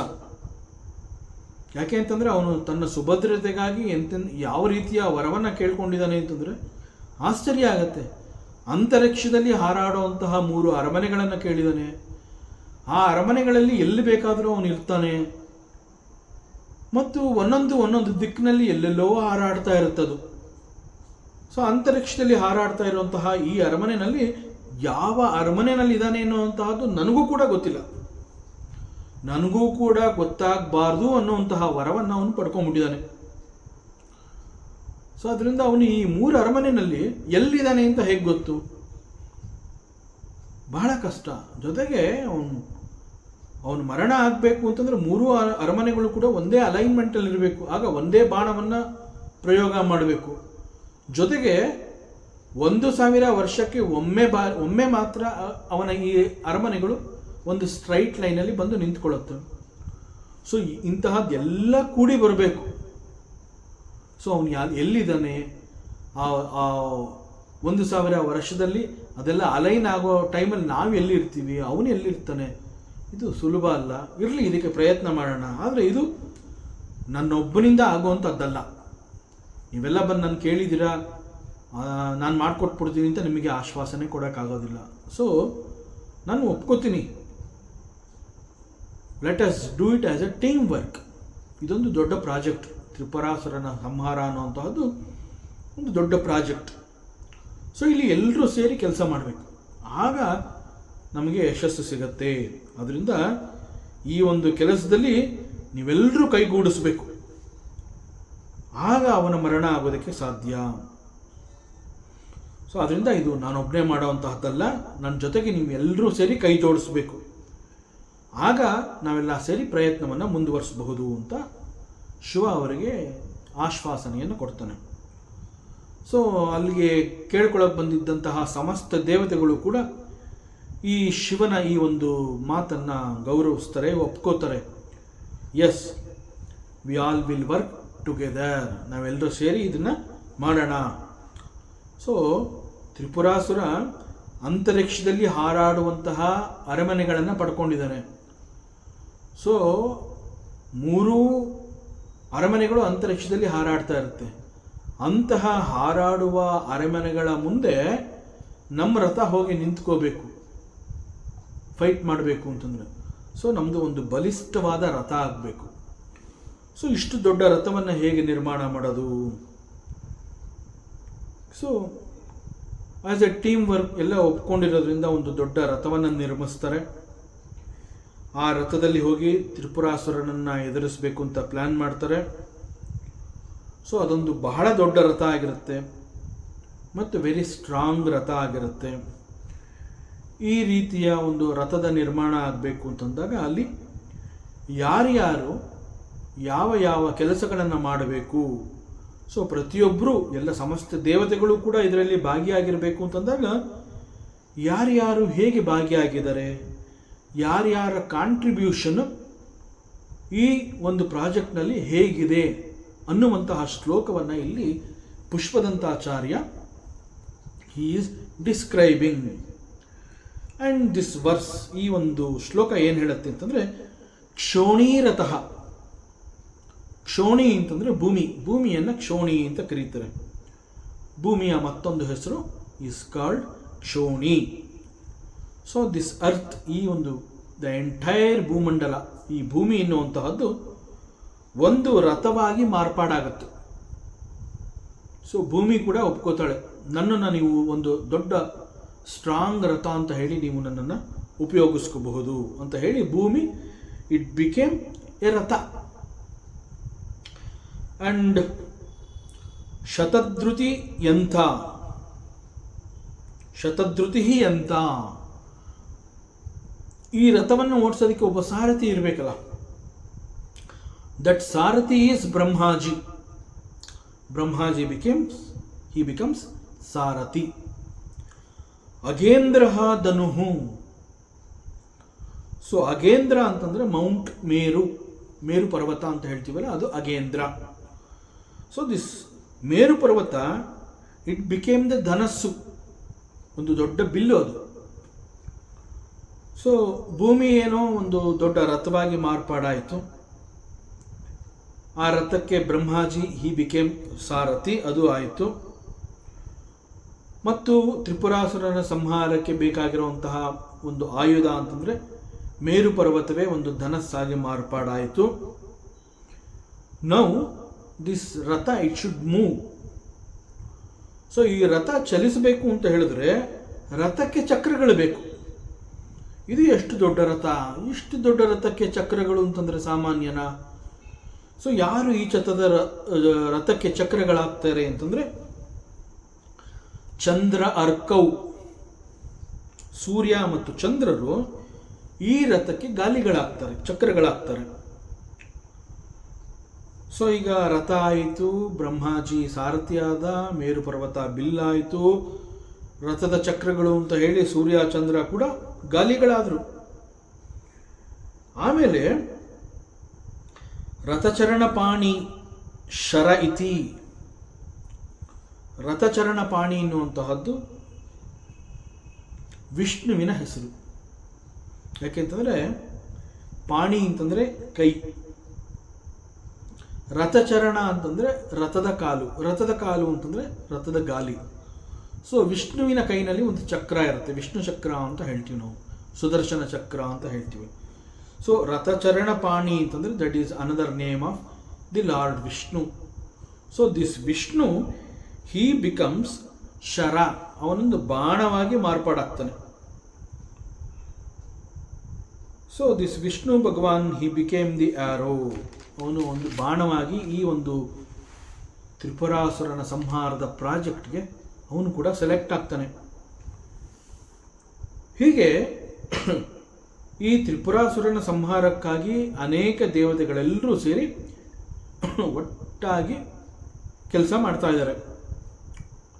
ರಥ ಸಿದ್ಧ ಆಯಿತು, ಸಾರಥಿ ಕೂಡ ಸಿಕ್ಕಾಯಿತು, ಒಂದು ಅದ್ಭುತವಾದ ಬಿಲ್ಲು ದಿ ಮೇರು ಪರ್ವತ ಅದು ಕೂಡ ಬಿಲ್ಲಾಗಿ ಪರಿವರ್ತನೆ ಆಯಿತು. ಮತ್ತು ಅಂತರಿಕ್ಷದಲ್ಲಿ ಹಾರಾಡ್ತಾ ಇರುವಂತಹ ತ್ರಿಪುರಾಸುರನ ಪ್ಯಾಲೇಸ್ಗಳನ್ನ ಅದರಷ್ಟೇ ವೇಗವಾಗಿ ಅದನ್ನು ಫೈಟ್ ಮಾಡಬೇಕು ಅಂತಂದಾಗ ಇವ್ರು ನಿರ್ಮಾಣ ಮಾಡಿದಂತಹ ರಥ ಕೂಡ ಅಷ್ಟೇ ವೇಗವಾಗಿ ಚಲಿಸಬೇಕು ಅಂತ ಹೇಳಿ ಸೂರ್ಯ ಚಂದ್ರರೇ ಆ ರಥಕ್ಕೆ ಗಾಲಿಗಳಾಗ್ತಾರೆ. ಅದು ಕೂಡ ಆಯಿತು. ಸೊ ಸಂಹಾರದಲ್ಲಿ ಮುಖ್ಯ ಪಾತ್ರ ವಿಷ್ಣುವಿನದ್ದು. ಅವನೇನು ಮಾಡ್ತಾನೆ, ಹಿ ಬಿಕಮ್ಸ್ ಆರೋ, ಬಾಣವಾಗಿರ್ತಾನೆ. ನಾವು ಎವ್ರಿಥಿಂಗ್ ಇಸ್ ರೆಡಿ. ರಥ ಆಯಿತು, ಸಾರಥಿ ಆಯಿತು, ಬಾಣ ಈಸ್ ಆಲ್ಸೋ ರೆಡಿ, ಬಿಲ್ಲು ಈಸ್ ರೆಡಿ. ಈಗ ಬಾಣ ಹೋಗಿ ಆ 3 ಪ್ಯಾಲೇಸ್ಗಳನ್ನು ಸೀಳಬೇಕು. So this role is very very very major one. ಈ ಎಲ್ಲವುಗಳಿಗೆ ಕಂಪೇರ್ ಮಾಡಿದ್ರೆ ಬಾಣವನ್ನು ಹೂಡಿ 3 ಅರಮನೆಗಳನ್ನು ಒಟ್ಟಿಗೆ ಧ್ವಂಸ ಮಾಡುವಂತಹದ್ದು is the major task. So ಇದನ್ನು ಈ major task that is to kill Tripurasura. For this Bhagavan Vishnu he became the arrow. So ಎಲ್ಲ ಸಿದ್ಧ ಆಗಿದೆ. ಈಗ the lord Shiva he is also ready to kill this Tripurasura. But ತ್ರಿಪುರಾಸುರನನ್ನು ಸಾಯಿಸಬೇಕು ಅಂತಂದರೆ all these 3 palaces should come in one straight line. So ತ್ರಿಪುರಾಸುರನ ಈ 3 ಅರಮನೆಗಳು ಕೂಡ ಒಂದರ ಹಿಂದೆ ಒಂದು ನೇರವಾಗಿ ಬರೋ ಹಾಗೆ ಆಗಬೇಕು. ಆ ನೇರವಾಗಿ ಬಂದಾಗ ಇಲ್ಲಿ ದೇವತೆಗಳೆಲ್ಲ ಸೇರಿ ನಿರ್ಮಾಣ ಮಾಡಿದಂತಹ ಒಂದು ರಥ ಹೋಗಿ ಅದರ ಎದುರು ನಿಲ್ಲಬೇಕು. ರಥ ಈಸ್ ರೆಡಿ, ಸ್ಟ್ರಾಂಗ್ ಆಗಿ ಮಾಡಿದರೆ ಅದು ಹೋಗಿ ನಿಲ್ಲತ್ತೆ. ಬಟ್ 3 ಪ್ಯಾಲೇಸ್ಗಳು ನೇರವಾಗಿ ಅಲೈನ್ ಆಗಬೇಕು ಅಂತಂದರೆ ಅದು 1000 ವರ್ಷಕ್ಕೆ ಒಮ್ಮೆ ಮಾತ್ರ. ಸೊ ಈ ಹಿಂದೆ ಯಾವಾಗ ಅಲೈನ್ ಆಗಿತ್ತೋ ಗೊತ್ತಿಲ್ಲ. ನಂತರದ 1000 ವರ್ಷದ ಅವಧಿಗಳಲ್ಲಿ ಅದು ಮತ್ತೊಮ್ಮೆ ಅಂತಹ ಅವಕಾಶ ಬರೋದು. ಸೊ ಆ ಒಂದು ಸಂದರ್ಭವನ್ನು ಕಾಯ್ತಾ ಇರ್ತಾರೆ. ಆ ಸಂದರ್ಭ ಬಂದಿದೆ, ಈಗ ಅದು ಅಲೈನ್ ಆಗಬೇಕು. ಸಮಯ ಬಂದಿದೆ, ಇನ್ನೂ ಅಲೈನ್ ಆಗಿಲ್ಲ. ಅದು ಯಾವಾಗ ಅಲೈನ್ ಆಗತ್ತೆ ಅಂತಂದರೆ ವೆನ್ ತ್ರಿಪುರಾಸುರ ಅವನು ಮನಸ್ಸು ಮಾಡಬೇಕು, ನನ್ನ 3 ರಥಗಳು 1000 ವರ್ಷಕ್ಕೆ ಒಮ್ಮೆ ಸ್ಟ್ರೈಟ್ ಆಗಿ ಬರಬೇಕು ಅಂತ ಅಂದ್ಕೊಂಡಿದ್ದಲ್ಲ, ಒಂದ್ಸಲಿ ಬಂದು ಮುಗಿಸ್ಬಿಡೋಣ ಅಂತ ಹೇಳಿ ಅವನು ಡಿಸೈಡ್ ಮಾಡಬೇಕು. ಆವಾಗ ಅದು ಒಂದು ಸ್ಟ್ರೈಟ್ ಲೈನಲ್ಲಿ ಬರುತ್ತೆ. ಆದರೆ ಅವನು ಯಾವಾಗ ಮನಸ್ಸು ಮಾಡ್ತಾನೆ? ಸೊ ಈಗ ಶಿವ ಏನು ಮಾಡ್ತಾನೆ, ಈ ತ್ರಿಪುರಾಸುರ ರಾಕ್ಷಸ ಇಂತಹ ಒಂದು ವರವನ್ನು ಪಡ್ಕೊಂಡಿದ್ದಾನೆ, ಈಗ ಅದನ್ನು ಸರಿಯಾಗಿ ಉಪಯೋಗಿಸ್ಕೋಬೇಕು ಅಂತ ಹೇಳಿ 1000 ವರ್ಷಗಳಲ್ಲಿ ಒಮ್ಮೆ ಮಾತ್ರ ಈ ರೀತಿ ಒಂದು ಅವಕಾಶ ಸಿಗತ್ತೆ. ಸೊ ಈಗ ಬಹುಶಃ ಅದು ಸೂಕ್ತವಾದ ಸಮಯ ಅಂತ ಹೇಳಿ ಅದನ್ನು ಗ್ರಹಿಸಿ ಈ ಒಂದು ಅವಕಾಶವನ್ನು ಉಪಯೋಗಿಸಿಕೊಂಡು ಸಮಸ್ತ ದೇವತೆಗಳು ಕೂಡ ಎಲ್ಲ ಒಟ್ಟಿಗೆ ಸೇರಿ ನಿರ್ಮಾಣ ಮಾಡಿದಂತಹ ಈ ರಥವನ್ನು, ತ್ರಿಪುರಾಸುರನ ರಥ, ಅದು ಅಂತರಿಕ್ಷದಲ್ಲಿ ತೇಲುವಂತಹದ್ದು, ಹಾರಾಡುವಂತಹ 3 ಅರಮನೆಗಳು ಅವುಗಳೆಲ್ಲ ಅಂತರಿಕ್ಷದಲ್ಲಿದೆ. ಈ ರಥವನ್ನು ತಗೊಂಡೋಗಿ ಅಂತರಿಕ್ಷದಲ್ಲಿ ನಿಲ್ಲಿಸ್ಕೋತಾರೆ ಸಮಸ್ತ ದೇವತೆಗಳು. ಆಗ lord Shiva with the Brahma as sarathi and Vishnu as bana ಆ ಎಲ್ಲ ರಥದಲ್ಲಿ ಹೋಗಿ ಸೇರಿಕೊಂಡು ಅಂತರಿಕ್ಷಕ್ಕೆ ಬಂದಿದ್ದಾರೆ. ಸೊ ಒಂದು ಒಳ್ಳೆಯ ಸಂದರ್ಭ, ಒಂದು ಅವಕಾಶವನ್ನು ಉಪಯೋಗಿಸಿಕೊಂಡು ಈ ಲಾರ್ಡ್ ಶಿವ ಏನು ಮಾಡ್ತಾನೆ, ಶಿವ ಬಹಳ ಜೋರಾಗಿ ಒಂದು ಗರ್ಜನೆಯನ್ನು ಮಾಡ್ತಾನೆ. ಅದು ಎಷ್ಟು ದೊಡ್ಡ ಗರ್ಜನೆ ಅಂತಂದರೆ, ಭೂಮಿ ಆಕಾಶ, ನಾವು 7 ಲೋಕಗಳು 14 ಲೋಕಗಳು ಅಂತೇನು ಹೇಳ್ತೀವಿ, ಬ್ರಹ್ಮಾಂಡದಲ್ಲಿ ಅದರ ಮಾರ್ದನೆಗಳು ಎಲ್ಲ ದಿಕ್ಕಿನಿಂದ ಒಮ್ಮೆಲೆ ಕೇಳೋ ಹಾಗೆ ಮಾಡ್ತಾನೆ. ಅಷ್ಟು ಜೋರಾಗಿ ಗರ್ಜನೆ ಮಾಡಿದಾಗ ಆ ಗರ್ಜನೆಗೆ ಹೆದರದೇ ಇರೋದಕ್ಕೆ ಸಾಧ್ಯವೇ ಇಲ್ಲ. ಅಷ್ಟು ದೊಡ್ಡ ಗರ್ಜನೆ. ಆ ಗರ್ಜನೆಗೆ ನನಗೆ ಹೆದರಿಕೆ ಆಗಲಿಲ್ಲ ಅಂತ ಹೇಳ್ಕೊಳ್ಳೋ ಅಂತ ಅವ್ರು ಇರೋದಕ್ಕೆ ಸಾಧ್ಯವೇ ಇಲ್ಲ. ಅಷ್ಟು ದೊಡ್ಡ ಗರ್ಜನೆ ಅದಾಗಿದ್ದರಿಂದ ಅಂತರಿಕ್ಷದಲ್ಲಿ ಈ 3 ಅರಮನೆಗಳಲ್ಲಿ ಎಲ್ಲೋ ಒಂದು ಅರಮನೆಯಲ್ಲಿ ಸೇರ್ಕೊಂಡಿದ್ದಲ್ಲ ತ್ರಿಪುರಾಸುರ ರಾಕ್ಷಸ, ಅವನು ಕೂಡ ಈ ಗರ್ಜನೆಗೆ ಬೆಚ್ಚಿ ಬಿದ್ದು ಕನ್ಫ್ಯೂಸ್ ಆಗಿ ಎಲ್ಲಿ ಹಾರಾಡ್ತಾ ಇದೆ ನನ್ನ ರಥಗಳು ಅನ್ನುವಂತಹದನ್ನು ಗುರುತು ಮಾಡ್ಕೋಬೇಕು ಅಂತ ಹೇಳಿ ಒಂದೇ ಸ್ಟ್ರೈಟ್ ಲೈನಲ್ಲಿ ಬರೋ ಹಾಗೆ ಮಾಡ್ಕೊಂಡ್ಬಿಡ್ತಾನೆ. ಎಕ್ಸಾಕ್ಟಾಗಿ ಈ ಒಂದು ಅವಕಾಶವನ್ನು ಉಪಯೋಗಿಸಿಕೊಂಡು ದಿ ಲಾರ್ಡ್ ಶಿವ ರೆಡಿಯಾಗಿದ್ದಂತಹ ವಿಷ್ಣು ಬಾಣವಾಗಿ ರೆಡಿಯಾಗಿರ್ತಾನೆ. ಮೇರು ಪರ್ವತ ಅನ್ನುವಂತಹ ಬಿಲ್ಲು ಅಲ್ಲಿ ರೆಡಿ ಇರುತ್ತೆ. ಮೇರು ಪರ್ವತ ಬಿಲ್ಲಾಗಿ ಪರಿವರ್ತನೆ ಆಗುತ್ತೆ. ಆ ಬಿಲ್ಲನ್ನು ಉಪಯೋಗಿಸಿಕೊಂಡು ಈ ಬಾಣವನ್ನು ಪ್ರಯೋಗ ಮಾಡ್ತಾನೆ Shiva. And Tripurasura along with these 3 flying palaces got killed at 1 shot. ಹೀಗೆ ಈ ಒಂದು ಸಂದರ್ಭದಲ್ಲಿ ಭಗವಾನ್ ಶಿವ ಅಘೇಂದ್ರ ಅನ್ನುವಂತಹ ಬಿಲ್ಲಿನಲ್ಲಿ ವಿಷ್ಣುವೇ ಬಾಣವಾಗಿದ್ದ ಆ ಬಾಣವನ್ನು ಹೂಡಿ ಪ್ರಯೋಗ ಮಾಡ್ತಾನೆ. ಆ ಬಾಣ ತ್ರಿಪುರಾಸುರನ 3 ಅರಮನೆಗಳನ್ನು ಒಟ್ಟಿಗೆ ಧ್ವಂಸ ಮಾಡಿ ಸೀಳು ಹಾಕುತ್ತೆ. ಆ ಸಂದರ್ಭದಲ್ಲಿ ರಾಕ್ಷಸ ಇಸ್ ಆಲ್ಸೋ ಕಿಲ್ಡ್. ಸೊ ಈ ಒಂದು ಪ್ರಸಂಗವನ್ನು ಪುಷ್ಪದಂತಾಚಾರ್ಯ ನೆನಪು ಮಾಡಿಕೊಂಡು ಬಿಕಾಸ್ ಆಫ್ ಶಿವ ಇದೆಲ್ಲ ಪಾಸಿಬಲ್ ಆಯಿತು ಅಂತ ಹೇಳಿ, ಬಿಕಾಸ್ ಶಿವ ಈಸ್ ಹಿಸ್ ಆರಾಧ್ಯ ದೈವ, ಅವನು ಪ್ರತಿ ಅವಕಾಶವನ್ನು ಹುಡುಕೋದೇ because to praise the lord Shiva. So ಇಲ್ಲಿ ಯಾವಾಗ ಈ ತ್ರಿಪುರಾಸುರನ ಪ್ರಸಂಗ ಅವನ ನೆನಪಿಗೆ ಬರುತ್ತೆ, ನೆನಪಿಗೆ ಬಂದ ಕೂಡಲೇ ಆ ಶಿವನನ್ನು ಕುರಿತು ಸ್ತುತಿ ಮಾಡಿ ಶಿವನಿಗೆ ಹೇಳ್ತಾ ಇದ್ದಾನೆ, ಹೇ ಪರಮಾತ್ಮ, ಹೇ ಶಿವ, ತ್ರಿಪುರಾಸುರ ತೃಣಂ ದಿದಿಕ್ಷೋಹೋತೆ ಕೋಯಂ ಆಡಂಬರ ವಿಧಿ ಅಂತ ಹೇಳ್ತಾನೆ. ದಟ್ ಮೀನ್ಸ್, ಹೇ ಪರಮಾತ್ಮ, ಇದೇನಿದು ನಿನ್ನ ವಿಚಿತ್ರ ಲೀಲೆ. ಈ ತ್ರಿಪುರಾಸುರ ರಾಕ್ಷಸ ಅನ್ನುವಂತಹದ್ದು ಆಕ್ಚುಯಲ್ ಆಗಿ ಹಿ ಈಸ್ ಜಸ್ಟ್ ಎ ತೃಣಂ. ಅವನು ನಿನಗೆ ಒಂದು ಹುಲ್ಲು ಗರಿಕೆಗೆ ಕೂಡ ಸಮ ಅಲ್ಲ.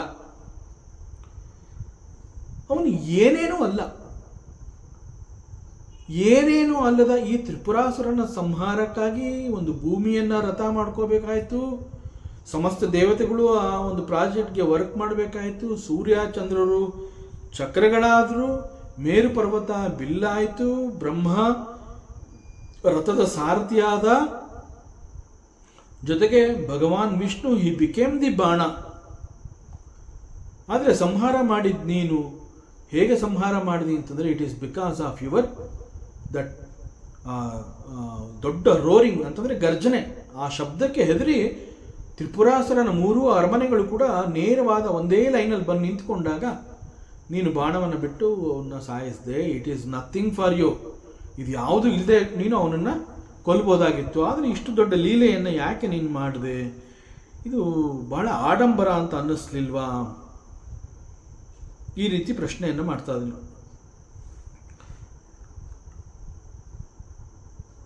ಇಲ್ಲಿ ಎಷ್ಟು ದೊಡ್ಡ ಲೀಲೆ ಇದು ಅಂತಂದರೆ, ಖಲು ವಿಧೇಯೈಹಿ ಕ್ರೀಡಂತ್ಯೋ ಪ್ರಬುದೀಯ ಪರತಂತ್ರಾನ. ಭಗವಂತನನ್ನ ನಾವು ಸರ್ವಶಕ್ತ ಅಂತ ಕರಿತೀವಿ. That means he is capable of doing anything. Anything and everything is possible ಸರ್ವಶಕ್ತ ಅಂತಂದರೆ. ಸೊ ಅವನಿಂದ ಸಾಧ್ಯ ಇಲ್ಲ ಅನ್ನೋಂತಹದ್ದು ಯಾವುದೂ ಇಲ್ಲವೇ ಇಲ್ಲ. That is why he is called the ಸರ್ವಶಕ್ತ. ಭಗವಂತ ಮೀನ್ಸ್ ಹಿ ಈಸ್ ಸರ್ವಶಕ್ತ. ಇಂತಹ ಸರ್ವಶಕ್ತ ಭಗವಂತ ಹಿ ಪ್ಲೇಸ್ ವಿತ್ ಜೀವ. ಜೀವರುಗಳನ್ನು ಉಪಯೋಗಿಸ್ಕೊಂಡು ಈ ರೀತಿ ಲೀಲೆಯನ್ನು ಮಾಡ್ತಾನೆ, ಆಟ ಆಡ್ತಾನೆ ಭಗವಂತ. ಪ್ರತಿಯೊಬ್ಬರಿಗೂ ಒಂದೊಂದು ಪಾತ್ರವನ್ನು ಕೊಡ್ತಾನೆ ಅವನು.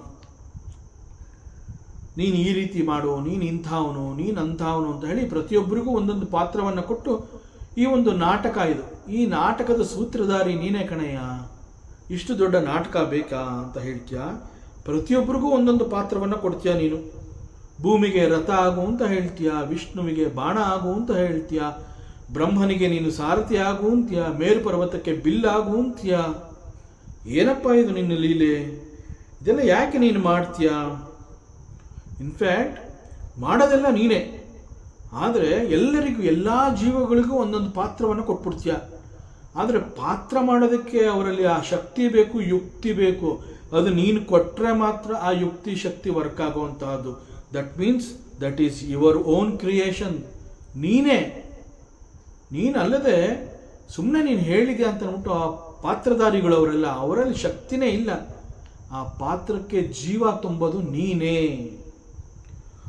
ಸೊ ಮತ್ತು ಹೀಗೆ ಎಲ್ಲವನ್ನ ನೀನೇ ಮಾಡ್ತೀಯ. ಎಷ್ಟು ದೊಡ್ಡ ಲೀಲೆ ನಿಂದು ಅಂತಂದರೆ, ಎಲ್ಲವನ್ನ ನೀನೇ ಮಾಡಿಬಿಟ್ಟು ನಿನ್ನನ್ನು ಅಕರ್ತ ಅಂತ ಕರೆಸ್ಕೋತಿಯಲ್ಲಪ್ಪ. ಎಷ್ಟು ದೊಡ್ಡ ಲೀಲೆ ಇದು ಭಗವಂತ. ನಿನ್ನ ಲೀಲೆಗಳು ಅದ್ಭುತ. ಇದನ್ನು ನೇರವಾಗಿ ನೋಡಿದ್ರೆ ಯಾವುದೂ ಅರ್ಥ ಆಗೋದಿಲ್ಲ. ಎಲ್ಲವನ್ನ ನೀನೇ ಮಾಡ್ತೀಯ. ಆದರೆ ಒಬ್ಬ ಜೀವ ಮಾತ್ರ ಇದು ನಾನು ಮಾಡಿದೆ, ಇಂತಹದ್ದು ಅವನು ಮಾಡ್ದ, ಇಂತಹದ್ದನ್ನು ಇವನು ಮಾಡ್ದ ಅಂತ ಪ್ರತಿಯೊಬ್ಬ ಜೀವ ಕೂಡ ತಾನು ಮಾಡಿದಂತಹ ಆ ಒಂದು ಕೆಲಸವನ್ನು he claims it is because of me ಅಂತ ಹೇಳಿ ಅವನು ಕ್ಲೈಮ್ ಮಾಡ್ಕೊಳ್ಳೋ ಹಾಗೆ ಮಾಡ್ತೀಯ ನೀನು. ಸೊ ಅವನಿಗೆ ಹೆಸರು ಬರೋ ಹಾಗೆ ಮಾಡ್ತೀಯ. ಇದೇ ರಥದ ಕಾರ್ಯವನ್ನು ನೋಡಿದ್ರೆ ಈ ರಥದ ಕಾರ್ಯದಲ್ಲಿ ಅನೇಕರು ಭಾಗಿಯಾಗಿದ್ದಾರೆ. ಪ್ರತಿಯೊಬ್ಬರಿಗೂ ಕೂಡ ಅವರವರ ಪಾಲಿನ ಕೆಲಸವನ್ನು ಮಾಡಿದ್ದಾರೆ. ಸೊ ಪ್ರತಿಯೊಬ್ಬರದು ಇಲ್ಲಿ ಮುಖ್ಯ ಪಾತ್ರ ಅಲ್ವಾ. ರಥಕ್ಕೆ ಸೂರ್ಯಚಂದ್ರರು ಚಕ್ರಗಳಾಗಿ ಬಂದರು. ಒಂದು ವೇಳೆ ಅವರು ಚಕ್ರಗಳಾಗಿ ಬರಲಿಲ್ಲ ಅಂತಂದರೆ ಈ ರಥ ಹೇಗೆ ತಾನೇ ಚಲಿಸ್ತಾ ಇತ್ತು? ಭೂಮಿಯ ದೃಷ್ಟಿಯಿಂದ ನೋಡಿದ್ರೆ ಈ ಭೂಮಿ ಕೂಡ ರಥವಾಗಿ ಬದಲಾಯಿತು. ಭೂಮಿ ಏನಾದರೂ ಒಪ್ಕೊಳ್ಳದೆ ಹೋಗಿದ್ರೆ ಇಷ್ಟು ದೊಡ್ಡ ರಥ ಹೇಗೆ ಮಾಡೋದಕ್ಕೆ ಸಾಧ್ಯ ಆಗ್ತಿತ್ತು? How to kill Tripurasura. ಅದೇ ರೀತಿ ಮೇರು ಪರ್ವತ ಈ ಒಂದು ತ್ರಿಪುರಾಸುರನ ಸಂಹಾರಕ್ಕೆ ನಾನು ಬಿಲ್ಲಾಗಿ ಬರ್ತೀನಿ ಅಂತ ಹೇಳಿ ಅದು ಕೂಡ ಮೇರು ಪರ್ವತ ಕೂಡ ಒಪ್ಕೋತು. ಸೊ ಎಲ್ಲವೂ ಯಶಸ್ವಿಯಾಗುವುದಕ್ಕೆ ಮುಖ್ಯ ಕಾರಣ ಅಂತಂದರೆ ಎಲ್ಲ ಅವರವ್ರ ಪಾತ್ರ ಮಾಡಿದ್ದಾರೆ. ಆದರೆ ಫೈನಲಿ ಇದು ಯಶಸ್ಸು ಅಂತ ಅನ್ನಿಸ್ಕೋಬೇಕು ಅಂತಂದರೆ ಅದಕ್ಕೆ ಶಿವ ನೀನು ಮಾಡಿದಂತಹ ಗರ್ಜನೆ ಅಲ್ವಾ. ನೀನು ಅಷ್ಟು ಜೋರಾಗಿ ಗರ್ಜನೆ ಮಾಡದೆ ಹೋಗಿದ್ದಿದ್ರೆ ತ್ರಿಪುರಾಸುರನ 3 ಅರಮನೆಗಳು ಒಂದೇ ಅಲೈನ್ಮೆಂಟ್ನಲ್ಲಿ ಬಂದು ನಿಲ್ಲೋದಕ್ಕೆ ಸಾಧ್ಯ ಆಗ್ತಿರ್ಲಿಲ್ಲಪ್ಪ. ಸೊ ನಿನ್ನ ಗರ್ಜನೆಯ ಮೂಲಕ ತ್ರಿಪುರಾಸುರ ಅಂತರಿಕ್ಷದಲ್ಲಿ ಹಾರಾಡ್ತಾ ಇದ್ದಂತಹ ತನ್ನ ಎಲ್ಲ ಅರಮನೆಗಳನ್ನು ಒಂದೇ ದಿಕ್ಕಿನಲ್ಲಿ ಬರೋ ಹಾಗೆ ಅವನು ಮಾಡ್ದ. ಯಾಕೆ ಅಂತಂದ್ರೆ ನಿನ್ನ ಗರ್ಜನೆಗೆ ಅವನು ಹೆದರ್ಕೊಂಡ್ಬಿಟ್ಟ. ಬಟ್ ಆ ಅರಮನೆ ಒಂದೇ ಲೈನಲ್ಲಿ ಬಂದಿದ್ದರಿಂದ ಆ ಅವಕಾಶವನ್ನು ಉಪಯೋಗಿಸ್ಕೊಂಡು ನೀನು ಬಾಣವನ್ನು ಬಿಟ್ಟು ಅವನನ್ನು ಸಂಹಾರ ಮಾಡಿದೀಯ. ಬಟ್ ಎವ್ರಿಬಡಿ ಇದರಲ್ಲಿ ಭಾಗಿಯಾಗಿರುವಂತಹ ಎಲ್ಲರೂ ಕೂಡ it is because of me ಅಂತಲೇ ಹೇಳ್ಕೊತಾ ಇದ್ದಾರೆ. ಇದಲ್ವಪ್ಪ ಲೀಲೆ, ಎಲ್ಲ ನೀನು ಮಾಡಿಬಿಟ್ಟು ನಾನು ಮಾಡಿದೆ ಅಂತ ಅವರೆಲ್ಲ ಅನ್ಕೋತಾ ಇದ್ದಾರೆ. ಪ್ರಬುದಿಯ ಪರತಂತ್ರಾನಃ ಪ್ರಬುದಿಯ ಪರತಂತ್ರಾಹ ನ ಅಂತಂದ್ರೆ ಭಗವಂತ ಯಾಕೆ ಈ ರೀತಿ ಮಾಡ್ತಾನೆ? Everything is done by Paramatma only. But ಪ್ರತಿಯೊಬ್ಬರನ್ನ ಅವನು ಇನ್ವಾಲ್ವ್ ಮಾಡ್ತಾನೆ ಆ ಒಂದು ಕೆಲಸದಲ್ಲಿ. So this is the truth. But ಯಾಕೆ ಹೀಗೆ ಅಂತ ಕೇಳಿದ್ರೆ you cannot question because he is sarvatantra svatantra. Bhagavanta ನೀನು ಯಾಕೆ ಹೀಗೆ ಮಾಡಿದೆ, ನಿನ್ನ ಲೀಲೆಗೆ ಕಾರಣ ಏನು ಅಂತ ನೀನು ಕ್ವಶನ್ ಮಾಡೋ ಹಾಗೆ ಇಲ್ಲ. ಯಾಕೆ ಕ್ವಶನ್ ಮಾಡಬಾರ್ದು ಭಗವಂತನನ್ನ? ಬಿಕಾಸ್ ಹೀ ಈಸ್ ಸರ್ವತಂತ್ರ ಸ್ವತಂತ್ರ. ತನಗೆ ಏನು ಮಾಡಬೇಕು ಅಂತ ಅನ್ಸುತ್ತೆ ಅದನ್ನು ಅವನು ಮಾಡ್ತಾನೆ. ಅವನು ಬೇರೆಯವರ ಒಪಿನಿಯನ್ನ ಅವನು ಕನ್ಸಿಡರ್ ಮಾಡೋದೇ ಇಲ್ಲ. He is not paratantra, he is svatantra. ಅವನಿಗೆ ನಂದೋ ನಿಂದೋ ಒಪಿನಿಯನ್ ಬೇಕಿಲ್ಲ. ಅವನಿಗೆ ಬೇಕು ಅಂತ ಹೇಳಿ ಅವನು ಸಂಕಲ್ಪ ಮಾಡಿದಾಗ ಅದು ಹಾಗೆ ಹೋಗುತ್ತೆ. So Bhagavanta he is not depending on your or my opinion. He is sarvatantra svatantra. He can do whatever he wants. ಅದಕ್ಕೆ ಅವನನ್ನು ಭಗವಂತನನ್ನು ಸ್ವತಂತ್ರ. ಸೊ ಪ್ರಬುದಿಯ ಅಂತಂದರೆ ಇಟ್ ಈಸ್ ಹಿಸ್ ಸಂಕಲ್ಪ. ಭಗವಂತ ಸಂಕಲ್ಪ ಮಾಡ್ತಾನೆ ಅಂದಮೇಲೆ ಅದು ಆಗತ್ತೆ, ದಟ್ಸ್ ಆಲ್. ಪರತಂತ್ರ ನ, ಅವನು he will not depend on others. So ರಾಮಚರಿತ ಮಾನಸದಲ್ಲಿ ಒಂದು ಕಡೆ the nature of Bhagavanta is been described. ಭಗವಂತನಿಗೆ ಅಹಂ ಇಲ್ಲ. ಸ್ವತಃ ಭಗವಂತನಿಗೆ ಅಹಂ ಇಲ್ಲ. ಆದರೆ ಈ ಅಹಂ ಅನ್ನುವಂತಹದ್ದನ್ನು ಭಗವಂತ ಎಲ್ರಿಗೂ ಕೊಟ್ಬಿಟ್ಟಿದ್ದಾನೆ. ಅವನು ಇಟ್ಕೊಂಡೇ ಇಲ್ಲ. ಆದರೆ ಅದನ್ನು ಎಲ್ರಿಗೂ ಕೊಟ್ಟಿದ್ದಾನೆ. ಭಗವಂತ ಅಂತ ಅಂದಾಗ ಸ್ವತಃ ಅವನಿಗೆ ಅಹಂ ಇಲ್ಲ, ರೆಕಗ್ನಿಷನ್ ಇಲ್ಲ, ಅವನಿಗೆ ಏನೊಂದೂ ಬೇಡ. ಬಿಕಾಸ್ ಹೀ ಈಸ್ ಪೂರ್ಣ. ದಟ್ ಮೀನ್ಸ್ ಅವನಲ್ಲಿ ಎಲ್ಲವೂ ಇದೆ. ಸೊ ಭಗವಂತನನ್ನ ಪೂರ್ಣ ಅಂತ ಕರೆದಿರೋದೇ ಈ ಹಿನ್ನೆಲೆಯಿಂದ, ಅವನಲ್ಲಿ ಎಲ್ಲವೂ ಇದೆ ಅಂತ. ಆದರೆ ಜೀವ ಅಂತ ಅಂದ್ಕೊಂಡಾಗ ಅವನಿಗೇನೋ ನನ್ನಲ್ಲಿ ಅದಿಲ್ಲ ಇದಿಲ್ಲ ಅಂತ ಹೇಳಿ ಅವನಲ್ಲಿ ಸದಾ ಒಂದು ಕೊರತೆ ಎನ್ನುವಂತಹದ್ದು ಬಾಧಿಸ್ತಾ ಇರುತ್ತೆ. ಅದಕ್ಕೆ ಹೀ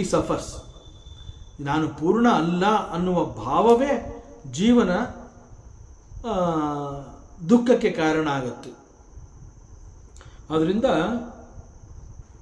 ದಿ ಸೇಮ್ ಭಗವಂತ ಹಿ ಗಿವ್ಸ್ ಅಹಂಕಾರ, ಘನತೆ, ರೆಕಗ್ನಿಷನ್ ಇವೆಲ್ಲವನ್ನು ಜೀವಗಳಿಗೆ ಕೊಡ್ತಾನೆ. ನೀವು ಅನುಭವಿಸಿ. ಅನೇಕರು ಸೇರಿ ಒಂದು ಕೆಲಸವನ್ನು ಮಾಡಬೇಕಾಗತ್ತೆ. ಬಟ್ ಅದು ಕಂಪ್ಲೀಟ್ ಆಗಬೇಕು ಅಂತಂದರೆ ಅಲ್ಲಿ ಯಶಸ್ಸು ಅನ್ನುವಂತಹದ್ದು ಸಿಗಬೇಕಾದ್ರೆ ಜೀವರುಗಳು ಕೆಲಸ ಮಾಡ್ತಾರೆ ನಿಜ. ಬಟ್ ಅಲ್ಲಿ ಯಶಸ್ಸು ಯಾವಾಗ ಆಗತ್ತೆ ಅಂತಂದರೆ when the grace of the Bhagwan falls on it. ಭಗವಂತನ ಅನುಗ್ರಹ ಅದರ ಮೇಲೆ ಇರಬೇಕು. ಅವಾಗ ಅದು ಯಶಸ್ಸು ಅಂತ ಅನ್ನಿಸ್ಕೊಳುತ್ತೆ. ಸೊ ಅಲ್ಲಿ ಭಗವಂತನ ಗ್ರೇಸ್ ಅನ್ನುವಂತಹದ್ದು is very important. That grace ಅಂತ ನಾವೇನು ಹೇಳ್ತೀವಿ, that is the shakti of the Bhagavanta. ಅವನ ಗ್ರೇಸ್ ಇಲ್ಲ ಅಂತಂದರೆ ಎಲ್ಲ ಇದ್ರೂ ಕೂಡ ನೋ ಯೂಸ್. ಭಗವಂತನ ಗ್ರೇಸ್, ಅವನ ಅನುಗ್ರಹ ಇದೆ ಅಂತಂದರೆ ಎಲ್ಲವೂ ಇದೆ ಅಂತಲೇ ಅರ್ಥ. ಮತ್ತಷ್ಟು ವಿಚಾರಗಳಿದೆ, ಮುಂದಿನ ಅವಕಾಶದಲ್ಲಿ ಮತ್ತೆ ಮುಂದುವರಿಸೋಣ. ಓಂ ಪೂರ್ಣಮದಃ ಪೂರ್ಣಮಿದಂ ಪೂರ್ಣಾತ್ ಪೂರ್ಣಮುದಚ್ಯತೆ ಪೂರ್ಣಸ್ಯ ಪೂರ್ಣಮಾದಾಯ ಪೂರ್ಣಮೇವಾವಶಿಷ್ಯತೆ.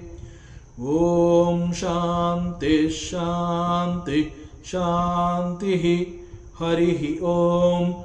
ಶ್ರೀ ಗುರುಭ್ಯೋ ನಮಃ. ಹರಿ ಓಂ. ಈ ದಿನದ ಪ್ರವಚನ ಸೇವೆಯನ್ನು ಪರಮಾತ್ಮ ಶ್ರೀಕೃಷ್ಣನ ಪಾದಚರಣಗಳಿಗೆ ಅತ್ಯಂತ ಭಕ್ತಿಯಿಂದ ಶ್ರದ್ಧೆಯಿಂದ ಅರ್ಪಿಸೋಣ. ಶ್ರೀಕೃಷ್ಣಾರ್ಪಣಮಸ್ತು.